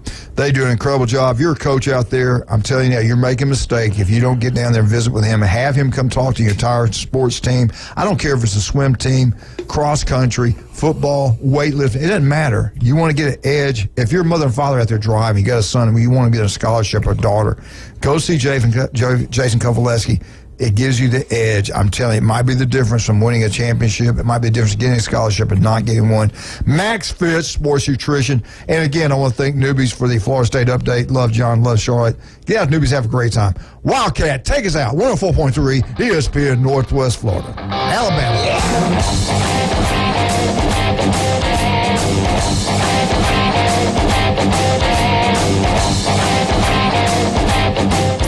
It's the PCB Hobby Takeover with Todd. Mondays at 5:20 on ESPN Northwest Florida. That is a very high-end card and very rare. Todd talks about coins, trading cards, collectibles, and the amazing stories behind them. It was the first one that's ever come through my door. Plus, we'll be taking your calls and questions at 850-215-6290. The PCB Hobby Takeover. A platform for you to do your hobby. Mondays at 5:20 on the Sports Talk Must. ESPN Northwest Florida. Attention homeowners, are you dreaming of a backyard oasis? Look no further than S&R Fencing, your go-to destination for quality outdoor transformations. At S&R, they specialize in crafting custom fences, decks, retainer walls, and all exterior construction that not only enhances the beauty of your home, but also stands the test of time. Their experienced team takes pride in delivering top-notch craftsmanship with a personal touch. S&R Fencing, locally owned, licensed, and insured, and a member of the BBB. As a realtor, it's important who you choose as your title company. May we suggest South Oak Title? Their offices are modern, comfortable, and state-of-the-art. South Oak Title can close transactions in any location in Florida, Alabama, and Tennessee. Their free mobile app allows realtors to deliver a net sheet in seconds. They provide mobile closing services to accommodate buyers and sellers. Their offices are beautifully decorated, state-of-the-art, complete, safe, and secure. South Oak Title, creating a better title and closing experience through technology and tailored service. Visit them online at southoaktitle.com. Your home for Auburn Tiger basketball. WGSX Lynn Haven. WVLQ Port St. Joe. ESPN Northwest Florida, War Eagle. He's a beacon of light to many and an inspiration to all. These men need inspiration. Now back to the Coach James Hale Show inside the J. Michaels studio. They're motivated by Vicodin and road skank. ESPN Northwest Florida. Roll Tide Roll. Alabama Update, provided by Stevenson Air Conditioning. Anytime, day or night, you have any kind of issues, call Stevenson Air Conditioning. Jason's crew, they're there for you. Family-owned operation all throughout the Panhandle of Florida. Do not go some national company. Go with locals that take care of you. Let's take care of them. Stevenson Air Conditioning, number one. Jason's dealt with them. Chad Mitchell. Just about everybody in here has bought a brand new system from them. They're outstanding. Wonderful people. Great company. Most honest people I know. That's Stevenson Air Conditioning. Alabama Crimson Tide. Softball season, Jim had pointed out, has started. Bama started out fast. Bama right now is 5-0, the start of the season. Alabama's ranked 15th in the nation. Let's look at the SEC teams in softball. Softball, we're going to dominate. Baseball, we will dominate. Football, keep an eye out on the league up north. It's going to be us. It's going to be the Big Ten. It's over, buddy. Yeah, I'm worried about it. I think we made some huge mistakes by just going with ESPN and getting away from CBS. We really didn't. Now we're working together. Yeah, y'all guys are. No, I'm talking about SEC and Big Ten. Y'all taking it over, though. All right, let's talk about softball right now. This is the future of the SEC. Let's just say they're in here this year, even though it's another year before they get in. The number one team, and Jim pointed out earlier, this team is, the winning streak now is probably up to about 60 games. I can't remember now what exact the number. But the Oklahoma softball team is unbelievable. They're ranked number one in the country again. Georgia Bulldogs are at number 4 ranked team in the country. The Texas Longhorns, ladies and gentlemen, they are number 2 in the nation. This is all out of the SEC, the future of the SEC. Coming in at number 11, Jeff's LSU Fighting Tigers are number 11. Number 12 are the Arkansas Razorbacks. Number 13, the Missouri Tigers. Number 18, the Kentucky Wildcats. Hey, at least you guys are good at something. I mean, softball, you're pretty good. You just wait. You just wait. 0-3 for the first time. You lost 3 games in a row. I don't know what's going on, man. I don't know. I got a connection up there, and I put in a phone call, so I should hear something back over the weekend. Yeah, I'll tell it to you. They play terrible defense. Yeah, I mean, flat out. They're young. They don't play defense. They can't keep them. They can play 1 year and they go to the NBA. They got some skill. They don't play hard on defense. I don't know what's. I think it's their fans. They don't get up underneath the basket. Yeah. They don't pivot and shoot. All right, coming in at number 19th in the nation, the Texas A&M Aggies. South Carolina, 21st team in the nation, and the Florida Gators ranked 22nd in the nation. The Auburn Tigers, they come in right now at the 25th. I believe I think it's 2, 4, 6, 8, 10, 11 teams. Out of 25. Actually, 12 teams. Over counting half. Over half the top 20 from the SEC. Wait to baseball season, my friend. We already got a poll out. I don't have time to go that right now, but they do have that. All right, real quick, if I have time, I'm going to break into this. This should be Alabama's strengths. I don't know if I agree with all this, but should be their strengths going into the 2024 schedule. And you don't ever know because who's going to transfer in, transfer out. But it gives us something to talk about. Biggest strengths for Alabama in 2024, their punting game. Their punter's back. He's a really incredible kicker. He about won us the playoff game against Michigan with a great punt. The kid fumbled the ball, got it out of the end zone barely. That was a big play in the game. He punted the ball only 57 times the whole season. He averaged 47.5 yards per kick. He flipped the field, guys. That's almost half the field. And not only there was a 47.5 average, the height and the coverage you get from his punts are incredible. I was at the Texas game, Tennessee game. I've got the other one. I'm telling you, man, he puts the ball up in the air. The guy's an incredible kicker. He's from Australia, by the way. So that should be number 5, one of their strengths. Tight end position, even though we lost a great one, we got Williams kids coming in as a great football player. He's getting a lot of headlines. Should be good. Odom's really good. As a matter of fact, Alabama's got 4 really good tight ends right now. That should be a big-time strength for Alabama. Number 3, which I think, honest to God, I think is the number 1 strength. I think they have this wrong. We had 2 players leave. Williams went to FSU. The other one was going to the NFL. Williams is a great player, great person, great character, but I'm telling you what, He knows what's going on. He's at practice every single day. The 2 true freshmen last year now will be sophomores. They're outstanding, especially Hayes. This guy's going to be a special ball player. If he gets enough touches, he'll threaten to win the Heisman. He's that good. I've heard so many great things about him. Even for Saban to brag on him in football camp as a true freshman, I never heard him talk that well about a freshman. This guy's unbelievable. He stay healthy. They just signed a 4-star to come in there. Daniels Hill's kids as good as you can get anywhere. Miller's an outstanding football player, great speed, great hands. Their biggest strength, in my opinion, is the running backs. The other one that they have ahead, I have right there with them. I have them a little bit behind. Alabama's inside linebackers, both are coming back. Lawson, number 32. Last year, he'd overrun the gaps quite a bit, but he has outstanding speed. Should be a lot better. Has 67 solo tackles, 3 sacks.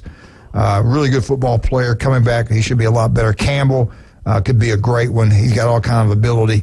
They do have depth there also. 2024 inside linebackers may be the best. I would have them second. I have running backs first. I disagree with this. The experts say Alabama's biggest strength coming back, I do not agree with this, is their offensive line.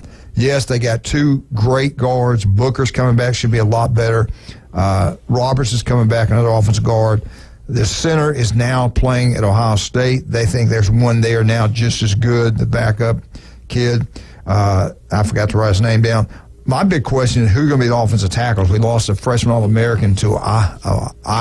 He's going back to Iowa. He's from there. Yeah. He's going back. And he actually was recruited the entire year. I mean, you're talking about tampering.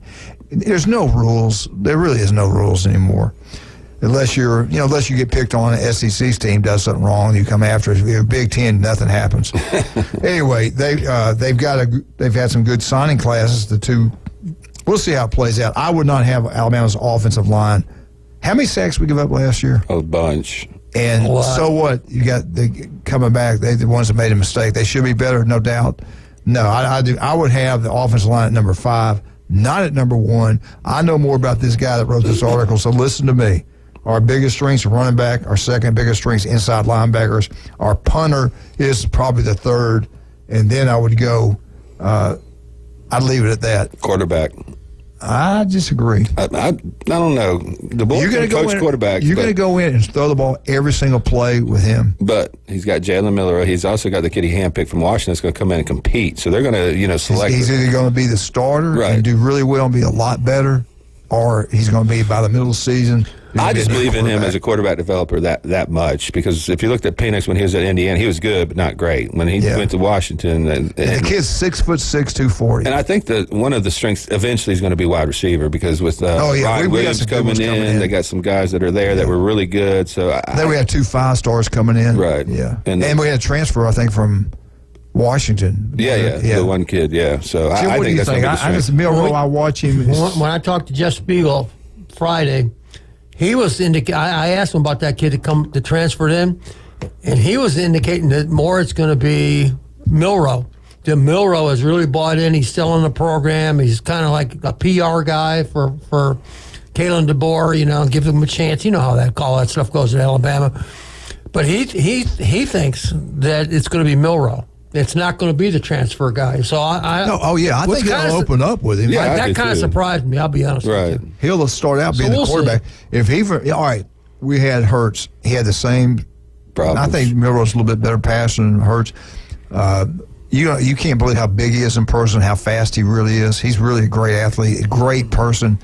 If anybody can do it, he can improve and do it.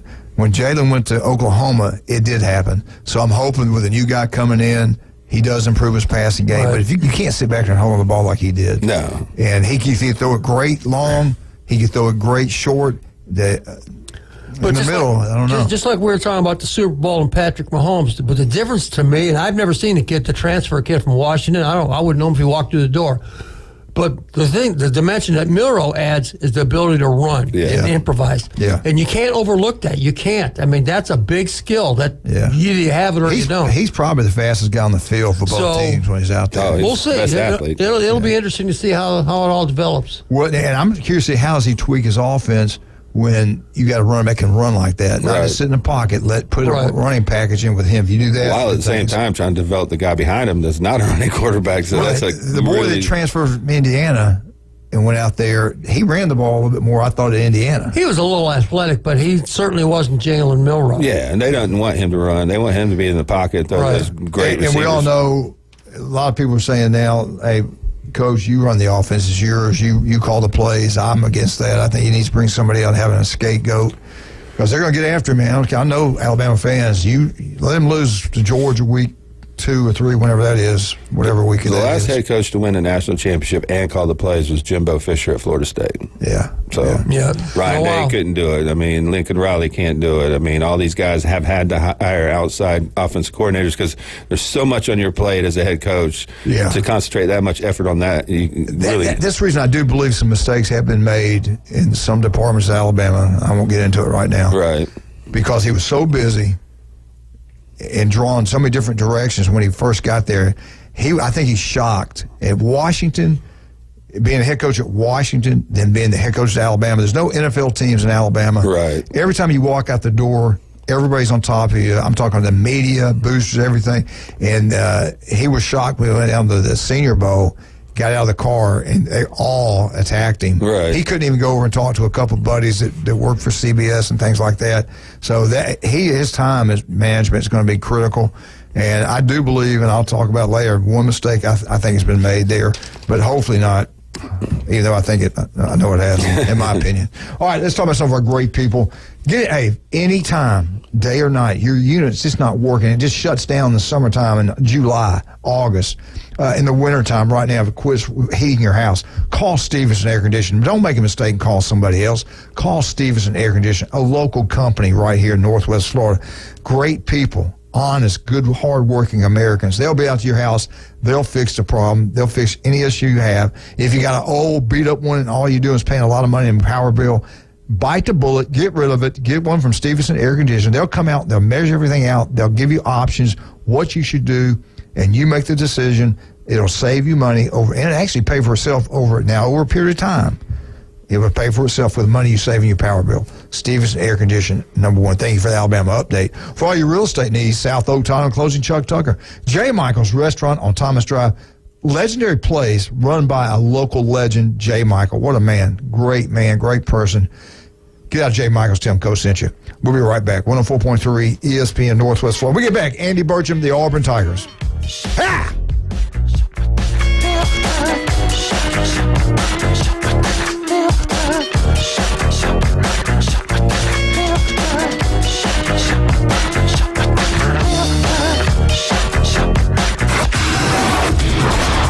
Suffer from political talk radio fatigue? We know that under the 49% rate, the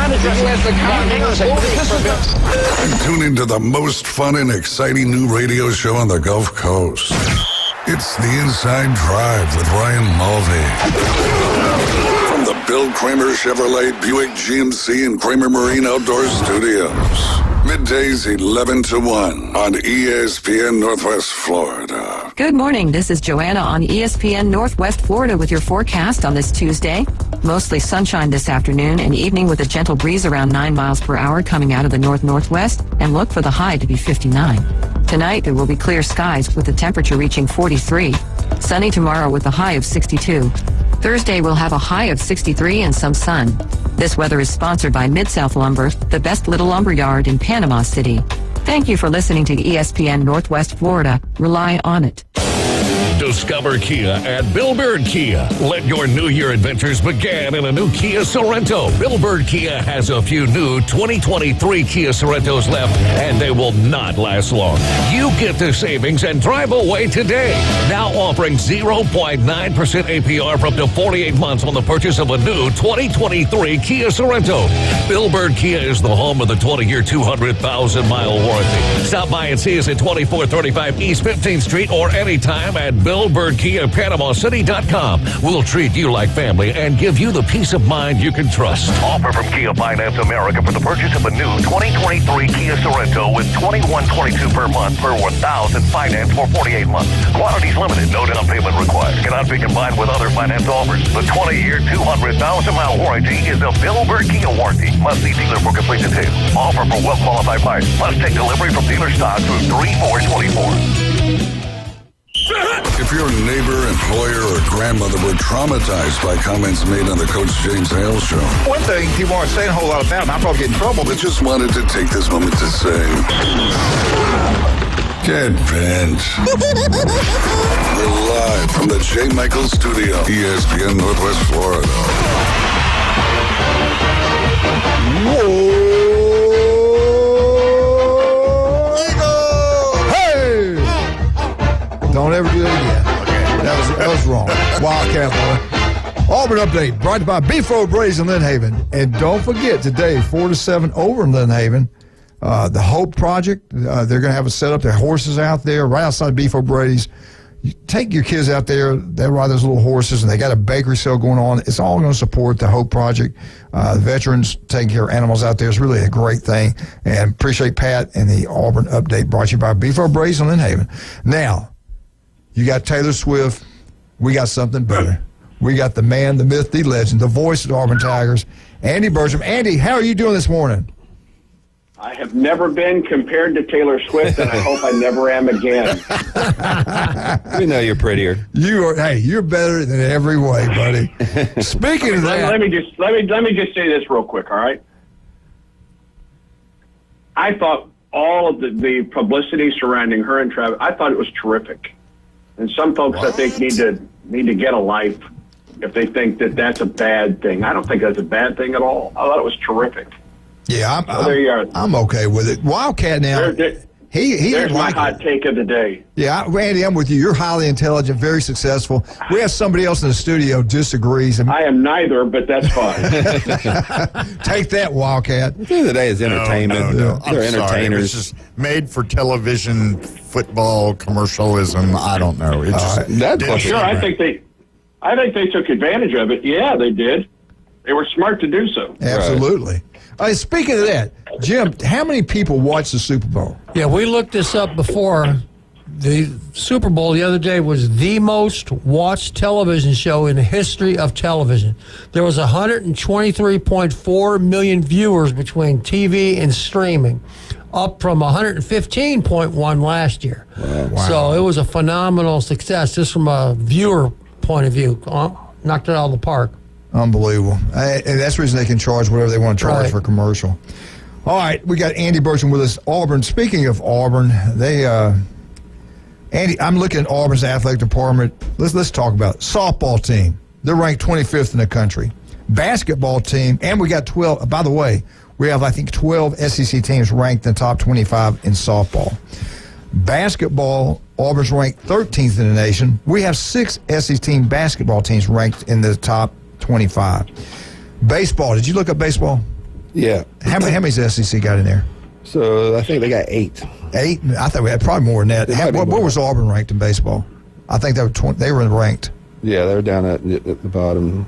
Yeah, Andy, you off your top of your head, you know what Auburn's ranked in baseball? 23rd. 23rd in the nation in baseball. And you get to call all these games with these really good basketball, baseball, football teams. Vegas came out. They've got Auburn, the latest coming out. Auburn over football, 7.5. Good time to be at Auburn. They're pretty good across the board and everything. And, Andy, I thought about you, and I saw you on TV watching the Iron Bowl. They went to camera cross, not Bo, but Barkley was there a lot on TV, and they went across. I saw you there. I said, "There's Andy." And anyway, talk about the atmosphere. That you could tell the place is going absolutely crazy.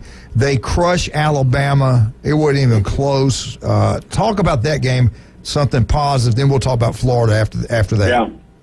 Well, last Wednesday lived up to everything that you would hope for if you're an Auburn basketball fan. Students were outside the door at midday Tuesday, lining up to get into the building, and spent the night. Many tents were sold in town, so students could spend the night outside Neville Arena Tuesday night, Wednesday morning. It was a great crowd. Auburn played very, very well against a really, really good Alabama team. And for a brief time, moved back into a tie for first place in the SEC. I thought last Wednesday was everything you would hope for if you're an Auburn basketball fan. Great crowd, great game, and then Auburn went to Florida and just did not play well. And hats off to the Gators because they did. Yeah. Florida played very, very well on Saturday. They had a packed house at the O'Connell Center, and Auburn's struggles in Gainesville continued. Auburn hasn't won there since 1996, which is still one of the most remarkable things to report. And the Gators scored the first 9 points of the game and really never looked back at that point. Auburn did not shoot the ball very well, did not shoot the ball well from the free throw line.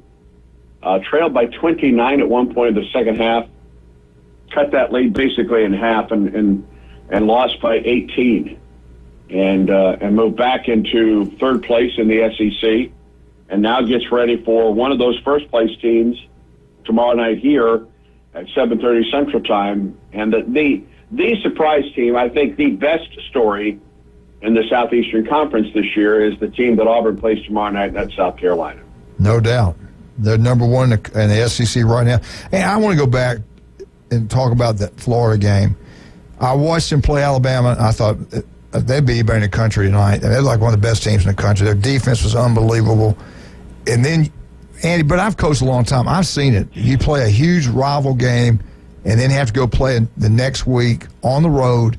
It's hard to get up back-to-back like that. But I was surprised at the score. I thought it'd be close. I actually thought Auburn would win, but I thought they would struggle. I was surprised at the score, though. Were you kind of surprised how it got out of hand?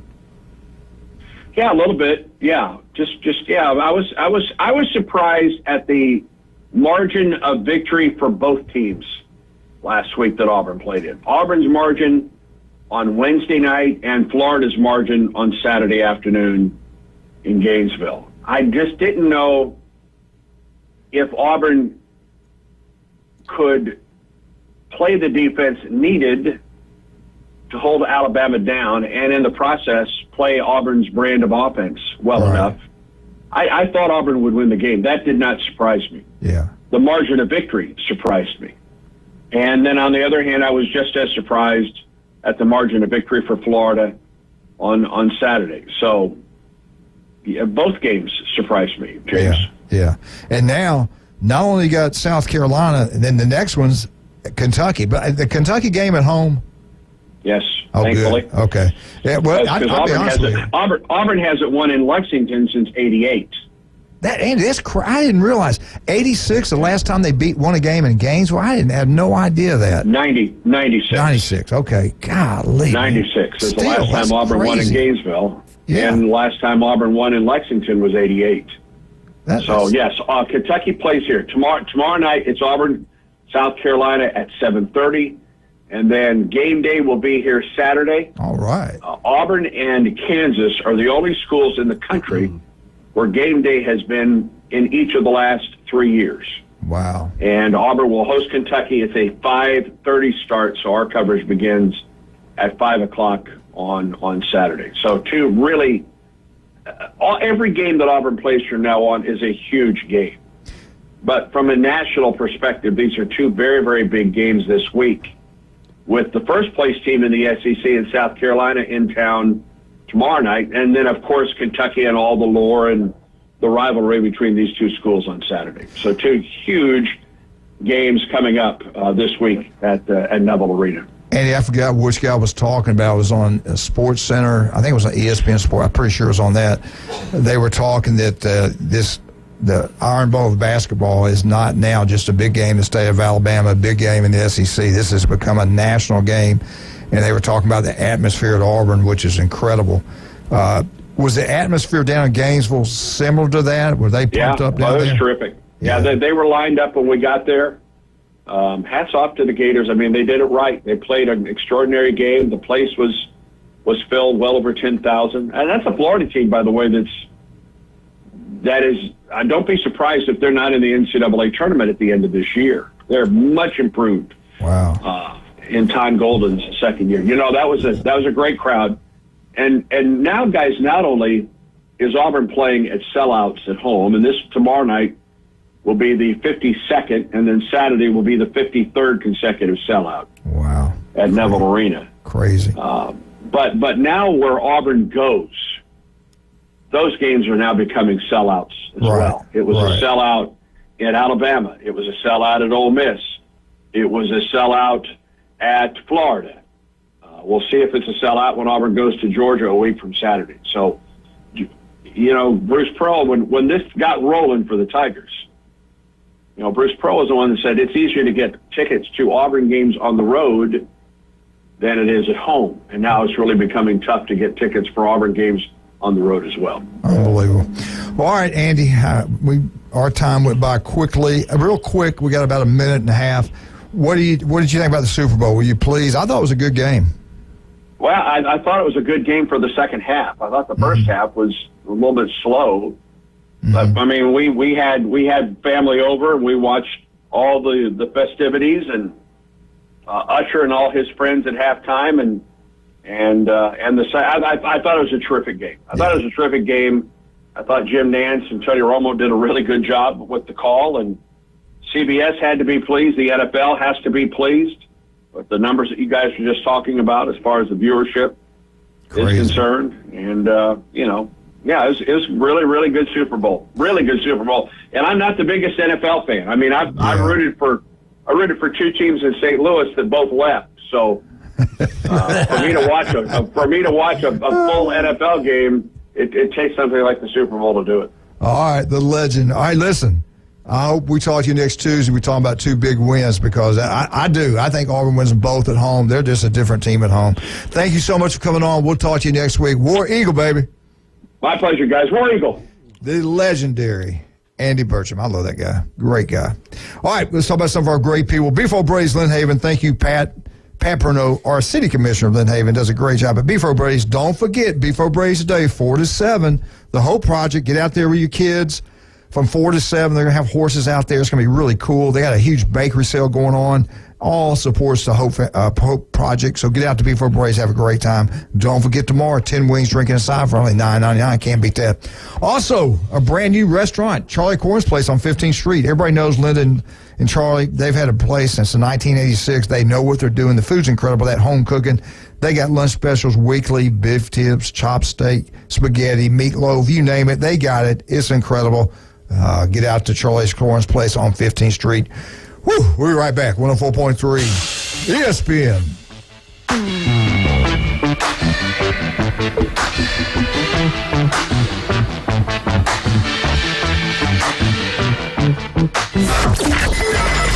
Start your morning with sports updates, interviews, reactions, lively discussions, insights, and expert analysis. I think in our lifetime, we will never see another undefeated team. Join Evan, Canty, and Michelle weekday mornings from 5 to 7. It will never happen again. On the Sports Talk Monster. If anyone deserves the benefit of the doubt for one last chance, it's Bill Belichick. ESPN Northwest Florida. Golf is a game that should be fun, but to have the most fun, you need to play your best. That's where the experts at Golf Plus come in. Their friendly staff will guide you through the buying process, answer all your questions, and can help with any repairs you need along the way. Golf Plus is your custom fitting, club repair, and golf retail shop. Golf Plus staff is non-commissioned and will work with you to find the best product for your game, just like they've been doing since 1988. Golf Plus in Dothan and Panama City Beach. Fitting, repair, retail. That's Golf Plus. Y'all listen up. Let me tell you something about group meals from Rudy's Barbecue.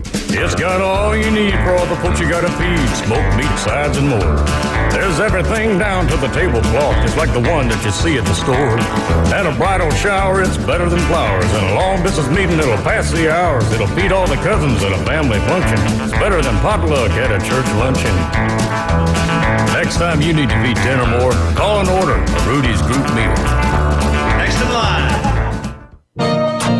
ESPN Northwest Florida is an active member of the Panama City Beach Chamber. We want to introduce the newest members to the Beach Chamber. MWR Naval Support Activity, Panama City. Authentica Mexican Grill. Photo Booth 30A. Sage Spa. Pirates Voyage Dinner and Show. And Easy Accounting. Congratulations from the only local sports talk station, ESPN Northwest Florida. It moves fast. the Discover. The High School Spotlight. Weekdays at 5:40. Let's do it. Sponsored by Barbaritos. Now back to the Coach James Hale Show inside the J. Michael Studio. ESPN Northwest Florida.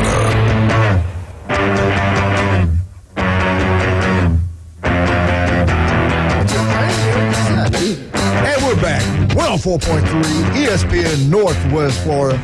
A lot of people out there don't realize the hardest part of college athletics, especially football, is not even really, well, they don't even have, can you believe that? They do not even have 2 days anymore. The game has changed. We're soft. The country is soft compared to what it used to be. That's just a fact. We're not being ugly. We're just not being a hater, being honest with you. We're not as tough physical people we used to be. Maybe we're smarter now. I don't know. But back in the day, 2 weeks of two-a-ways in the summer was brutal. It was hard. Full pads, getting after it. Get hurt, they just drag you out of the way and they keep on going. But the hardest part to me, Jim, I don't know about you, was winter workouts. And we had lost to East Carolina 35-7. BYU beat us 69-29 or 21, whatever it was. Alabama, Auburn, Georgia. Everybody beat us bad. It was terrible. Florida State, everybody beat us. We were 2-9 our freshman year. And the coaches said, we're going to find out who wants to play. And what they were doing, just trying to run everybody off and get new blood in there. And the people that stayed, I think by the time we left there, maybe 17 that signed with us that stayed the entire time at Southern. But you learn, you never give up, you never quit. Nobody can beat you. I mean, they really brainwash you. It's like the Marine thing. And it was the hardest thing I ever do in my life, my freshman year. Every year after that was the same way. You threw up every single day. You did Tuesdays and Thursdays, always threw up. The weightlifting days, you got feeling bad, but I didn't throw up on weightlifting days. And after all the weightlifting, you ran a mile for a time. You didn't make the time, you had to do it again. So it was very challenging. But the running part of it, when 1 hour solid moving, you did not stand still for one solid. And that's the truth. In the stadiums and all that stuff at the end of everything, it was brutal. Well, a kid at Furman, and I know it's the same way at most schools. It was the same way with you guys up there? Not quite to that extent, but it wasn't easy by any stretch of the imagination. Yeah. They probably won some games the year before. They played for a championship. We won some games. So yeah. Well, Furman's defensive tackle, the guy's name is Stanfield. He dies after a medical emergency. He was 21 years old. He collapsed doing workouts, okay? They still do the same things we're talking about. Right. I'm not saying this is what killed him, but probably was. Probably was. He just completely collapsed during the workout. He was going into his junior season. Workout, he died. He collapsed on a Wednesday. He died that Friday. And he was on life support, pulled it. And I know... the first thing I thought was, did he get that shot? Right. Because you hear so many players after getting that shot passing out. Now, it doesn't affect everybody the same. No. But some people do. I don't know if that was it. He could have had a heart condition that we don't know anything about. That's the thing that happened to a lot of these players, dropping dead. But it's just sad when you see something like this. So they didn't do an autopsy afterwards? I didn't. If they did, I didn't read the rest of it. That would tell the tale, whether he got the shot or not. Well, yeah, they probably get the records of that if that was it, but they're not going to say that if he did.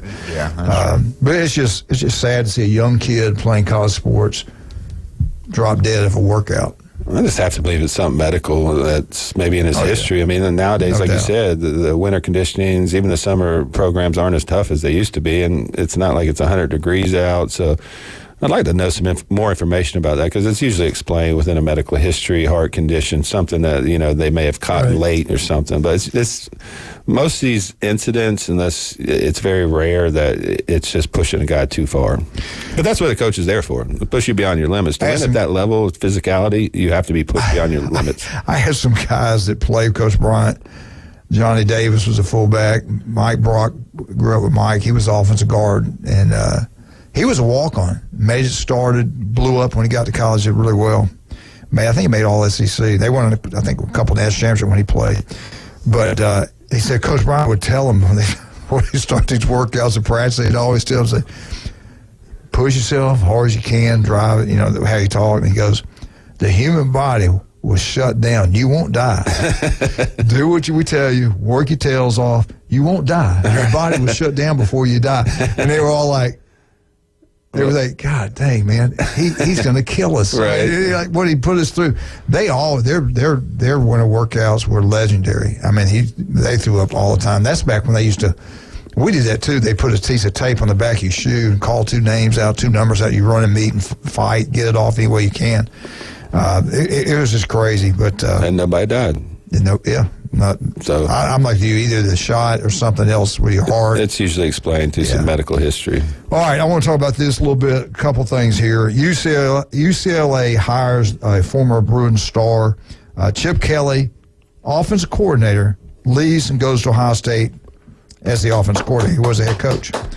Bill O'Brien was the offensive coordinator at Ohio State Buckeyes. About 3 weeks. He leaves and goes to become a head coach at Boston College, of all places.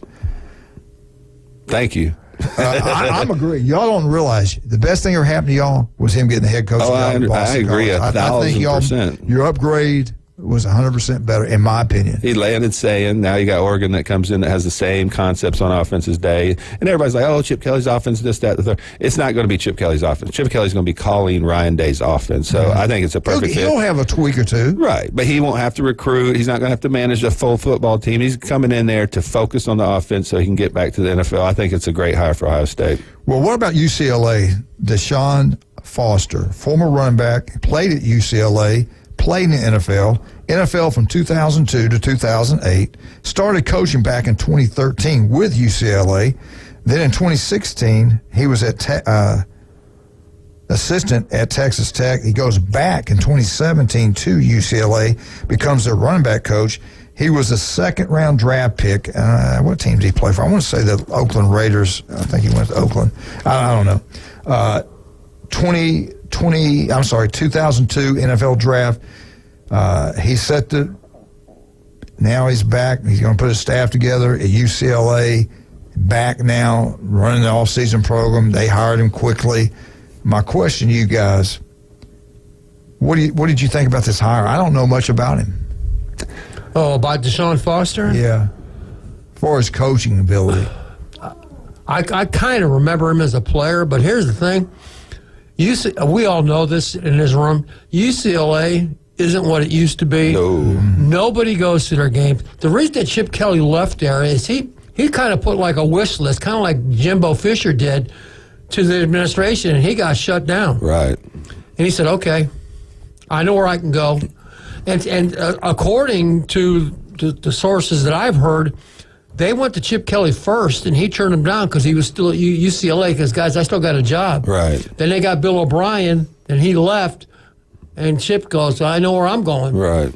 And here's the connection that a lot of people don't get with this Chip Kelly to Ohio State. Chip Kelly, when he was the offensive coordinator at New Hampshire, Ryan Day was his quarterback. Right. Oh, I didn't know that. They coached together on the 49ers. Justin Fry, who's a line coach at Ohio State now, was Chip Kelly's line coach at UCLA before he came to Ohio State. So you got 3 guys who know each other well. And we both know that one of the things you have to have as a coach, you got to have people that you can trust. For sure. Yeah. And that aren't going to backstab you, aren't going to do this, that, and the other. Deshaun Foster, personally, I think he's going to be in over his head. He's never been a coordinator. Right. He was a position coach. He's never been an OC, never been a DC, and he's going to go to UCLA, now going into Big Ten playing with the big boys. Right. Good luck with that. Good luck. But I will say this. Can you do me a favor? Yeah. Will you look up, because I heard from somebody that Ohio State's paying him $4 million as an offensive coordinator. Can you figure the truth of that out? Yeah. That's hard to believe they're going to pay him $4 million to be an OC. So one thing about the Deshaun hire, what was their options? You're not going to get a head, top coach to come in with that dumpster fire after the administration just told your head coach, hey, we're not going to give you any money. Let me do this real quick. Yeah. Listen to this. This is what their AD had to say, and I think he's shooting some shots towards Brian Kelly. UCLA, their athletic director, Jarmont, I believe is his name. So we're looking for somebody with a head for our head coaching job with integrity, with energy and passion, a great teacher, a great recruiter, embraces the NIL, that actually wants to help our players and our athletes. I don't like the way he worded that stuff. To me, he's cutting down Kelly like. And the other thing that I've heard, what big time college coaches go from being a head coach to being an OC. That's not a lateral move. That's kind of like a demotion. Right. But here's somebody sitting here talking to you right now.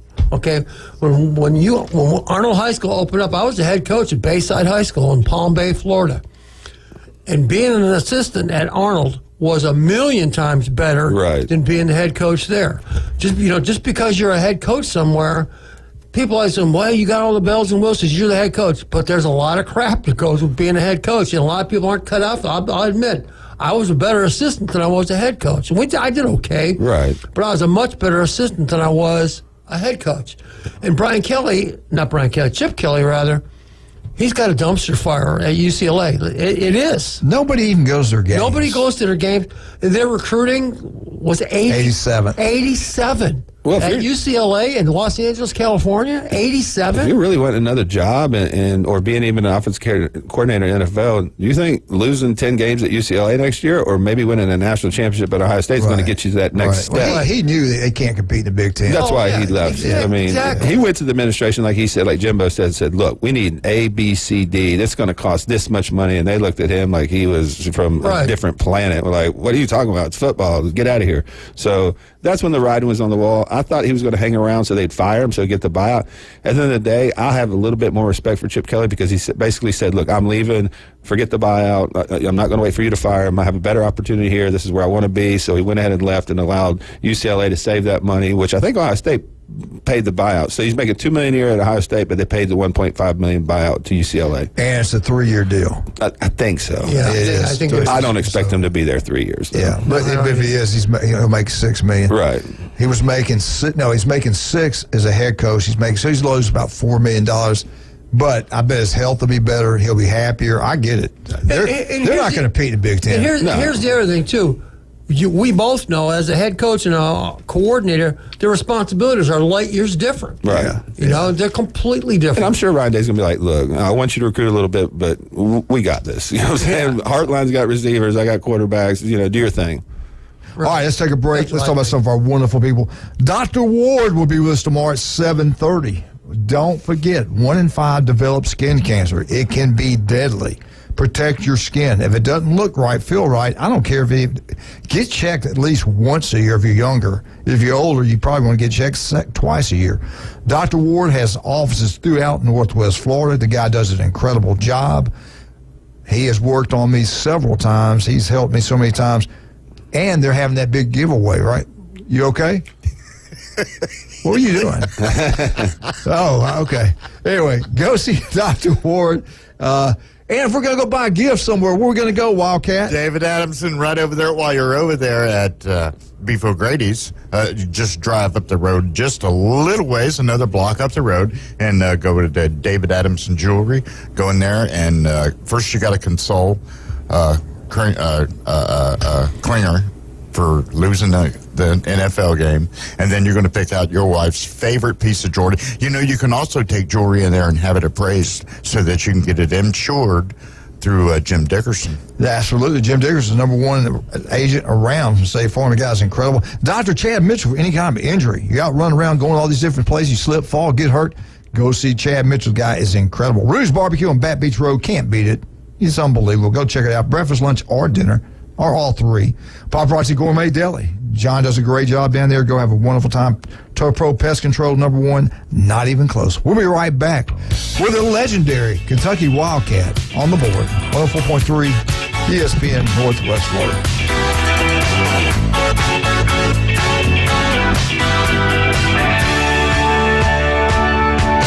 She's all you ever think about. So this Valentine's, ESPN Northwest Florida is giving you more of what your heart desires. Mwah. College basketball. At the buzzer! It's the South Carolina Gamecocks versus the Auburn Tigers. Inside the Jungle. Tip-off at 6 on your home for college basketball and the Auburn Tigers. ESPN Northwest Florida. Good morning. This is Joanna on ESPN Northwest Florida with your forecast on this Tuesday. Mostly sunshine this afternoon and evening with a gentle breeze around 9 miles per hour coming out of the north-northwest, and look for the high to be 59. Tonight, there will be clear skies with the temperature reaching 43. Sunny tomorrow with a high of 62. Thursday, we'll have a high of 63 and some sun. This weather is sponsored by Mid-South Lumber, the best little lumber yard in Panama City. Thank you for listening to ESPN Northwest Florida. Rely on it. Visit the newly remodeled Mid-South Lumber Hardware and Feed Store in Youngstown. They have a full line of plumbing, electrical, hardware, and tools for your DIY home projects, as well as lumber and animal feed. Now offering not only baby chicks and a full line of poultry supplies, but also bunnies and parakeets. They also carry a wide selection of Duplin wines and gourmet products so you don't have to drive to the beach. Come see us at Mid-South Lumber on Highway 231 in Youngstown. Los Rancheros has been doing it right for 20 years. Los Rancheros brings a top-shelf dining experience to you with the opening of their beautiful new building. Watch all college and pro games on Los Rancheros' 14 large-screen TVs with great drink specials daily from 2 to 5 and during all the games. Los Rancheros, the place for live sports and great food on 23rd Street between Jenks and Harrison. I don't always talk to Alabama fans, but when I do, I ask for large fries. Now back to the Coach James Hale Show on 104.3 ESPN Northwest Florida. Hey! And we are back, 104.3 ESPN Northwest Florida. Again, do not forget the Hope Project today at Beef O'Brady's in Lynn 4 to 7. There are going to be horses out there. They got a bakery, big bakery sale going on out there. Go support them. Nice weather, too. Yeah, beautiful weather. Take your grandkids. Take Wildcat. He'll be down there. Take me. Take Jason. Go bless him. I like riding horses. Just don't pay for his food. Get down there to Beef O'Brady's, Lynn Haven. All right, we're talking about these coordinators, hires, and fires. Let me tell you, people panic over this stuff. I know Alabama fans freak out. You know what? Let's talk about it a minute. People, you should not panic over a defensive coordinator leaving, an offensive coordinator leaving. It doesn't matter. Alabama lost their offensive coordinator just the other day. Probably the offensive line coach is going with him. So what? Ohio State lost O'Brien. They just got Kelly. So what? Billy Napier, he doesn't even have an offensive coordinator. He's going to call plays himself. Good luck, Billy. But do you care? I mean, do you freak out when they lose somebody? I kind of hear you two sometimes. Like, it kind of matters. Yeah. I'll give you an example because Ohio State is probably the most drastic difference. There's like bazillions of light years difference between Kerry Combs as defensive coordinator. That's where I was going. And Jim Knowles. Yeah.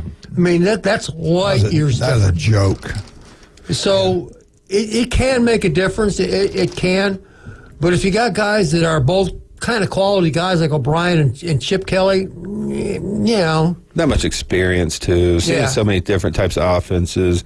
I do think a defensive coordinator, offensive coordinator can have a drastic impact on the game, especially at offensive coordinator. When look at Joe Brady, what he did with Burrow his second year. I mean, guys like that. And they're very few and far between. Look at Florida's defensive coordinator, that 30-year-old kid. He was tall. This from Southern Mississippi. He's totally overmatched. Oh, absolutely. That's I'm with you. Mark McLeod disagrees with both of us. I'm with you. I'm like Bill O'Brien. When he was at Alabama, we had the two best players. The quarterback was one of the best, and not the best in the country. We had that best defensive player, or one of the best in the country, and we don't win a national championship. We lose 2 games on the last play of both games. And we go back to the play call selection. We had a running back that was incredible. This play is a rookie for the Lions. And we didn't ever hand the ball off to him at all at the last drive of the game. And we're in field goal range then. We could run the ball and pick up 2 or 3 more yards. We'd have made the field goal instead of missing it. We win the game. LSU, the same thing. I was never impressed with him as our offensive coordinator. Right. I wasn't either. I wasn't excited about the hire. I kept my mouth shut a little bit because I think the reason they brought him in was to enhance some physicality with the run game. I mean, I think that's the only thing they looked at and said, okay, this is where we're weak at on offense. But I think Ryan Day stumbled forward or, up because, you replace Chip Kelly, somebody that has the same concepts on offense as you, that's more run-oriented too. I know people think Chip Kelly spreads the field, throws it 80 times a game. He's like 60 run, 40 pass. And they're a physical run team, especially when they were in Oregon. They use a lot of their slots for running and stuff like that. So I think it's a better fit overall. But coordinators definitely, to me, are the position coaches. I don't even pay attention to because your defense coordinator, offense coordinator is going to design the plays. They're going to pick who starts. Of course, they can develop players, but those are the only guys I'm really worried about when we hire them, if they're going to have an impact on the game or not. Yeah. Well, the bottom line is the head coach's job to get the right people there. If you got the right head coach, you can get the right decisions made. We even saw with Georgia, their offense, how it transitioned from Bobo to, what's his name, I believe, this guy that came in after that went to the NFL. Todd Monken. Yeah. So he was able to utilize Staten Billett where, what's his name wasn't able to. So they definitely can have a big impact on. And the bottom line is if you go out and get the better players on the offensive side of the ball than the team that you're playing against, it don't matter what you call. If you're just better. What is the problem with LSU's defense? That just stuns me because they brought in a good defense coordinator. I think it goes back to the fight they had in the preseason. They were not together in the locker room. People jealous about NIL transfer. The transfer guys that came in there it didn't work out. Right. So I think LSU's going to be really good next year. The new defense coordinator. They got a lot of talent. All right, I want to bring this up to you guys. See what you think about this. The strength and conditioning coach is one of the most important positions, no doubt about that. Craig Fitzgerald accepts the same position at Boston College. He was at Florida. Bill O'Brien just hired him. He worked with Bill before at Penn State, so they got a connection there, which y'all just pointed out about Ohio State with Kelly. What does that say about Napier? That's what I'm getting at. Okay. He's well respected. I heard a lot of good things about it. And I think we're probably being too hard on Florida. It just seems like everything's kind of falling apart. But really, I think he can be better than what people think. They're going to have to be for him to keep his job. I don't think 7 wins keeps his job. I think he's got to win 9. Maybe gets away with 8. I'm not sure 8 does it. I think Florida fans and the administration just need to see a path to win the SEC East, which with Georgia there and all these other teams coming in, I don't see it. But their schedule's so tough.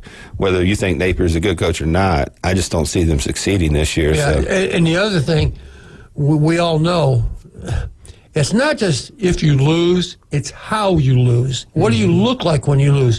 Because when they played Kentucky last year, they mailed that one in. Absolutely. That was pitiful. We were all in the group chat. Why is the secondary jogging around? And Kentucky's just running. I think they scored 35 points the first half just running the football. And we were all like, what is going on? There's no effort. It's not just winning and losing. It's, are you making progress? Do you look like your coach? Do you look like you care? And do your players slap your coaches or push your coaches on the sideline? No, that kind of stuff matters. I don't know. Maybe it's just me. I just think the lights are too bright for Billy right now at Florida. The Raging Cajuns, Louisiana job's a different animal than Florida. And I just think timing, something. There's something there because I thought he was a great coach. I think he's a really good coach. It just hadn't, for whatever reason, things ain't gelled. In the SEC there. Is what the problem is. Let me ask you this. Do y'all know, what's this mean? 1,534 days. Does anybody know what that means? How many days it's been since Florida beat Georgia? 1,534 days. Wildcat, what does that mean? I don't know. Honestly. Jimmy, have any idea? No idea. You said what? What did you say? How many days it's been since Florida's beat Georgia? Dang. Did you get that right?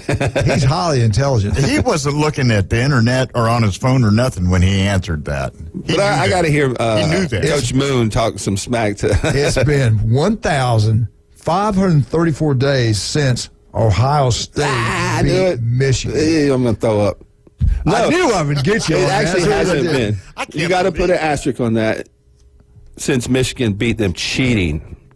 So we're actually still undefeated. We got a 19-game win streak right now. Y'all gonna get those forfeits back. I know. Y'all get the forfeit wins. So thank you, Michigan Eddie. Woo! Let's go. Hey, he's gone into hiding. He has nothing to do with us anymore. Yeah, I think he's gone to California with the whole Michigan staff. I was going to say, they can't Photoshop a staff on that sidelines anymore. Jace, before we get out of here, let's talk more about Max Fit Sports Nutrition. What's the best way to get up with you? Where you're located? Yeah, we're on 23rd Street in the Del Coronado Village and in Pier Park North next to Dick's Sporting Goods. We have a free InBody 570 to track your results. We have a free sample bar so you can try our products, which we think we have the best. So pre-workouts, amino acid protein, machines, intra-workout products. You can come down, try it for free. You don't have to buy anything. But you can give us a call at 23rd Street at 850-257-5780, or Pier Park North is 850-708-3051. And follow us on our Instagram pages, MaxFit Panama City Beach and MaxFit Panama City 23rd Street. So you can follow us on there. We have deals. We talk about events we're going to, so you can keep up with us on there too. All right, next week, this will start. If you see your baseball coach at these schools, remind them. I've texted them. I've called them. Monday, 7:15, we'll be talking to Arnold's baseball coach about their baseball season every Monday. Tuesday would be Rutherford at 7:15. Wednesday, Bay at 7:15. Thursday, Rutherford, Mosley. And Friday, the legendary Jeff Patton, 7:15. We're out.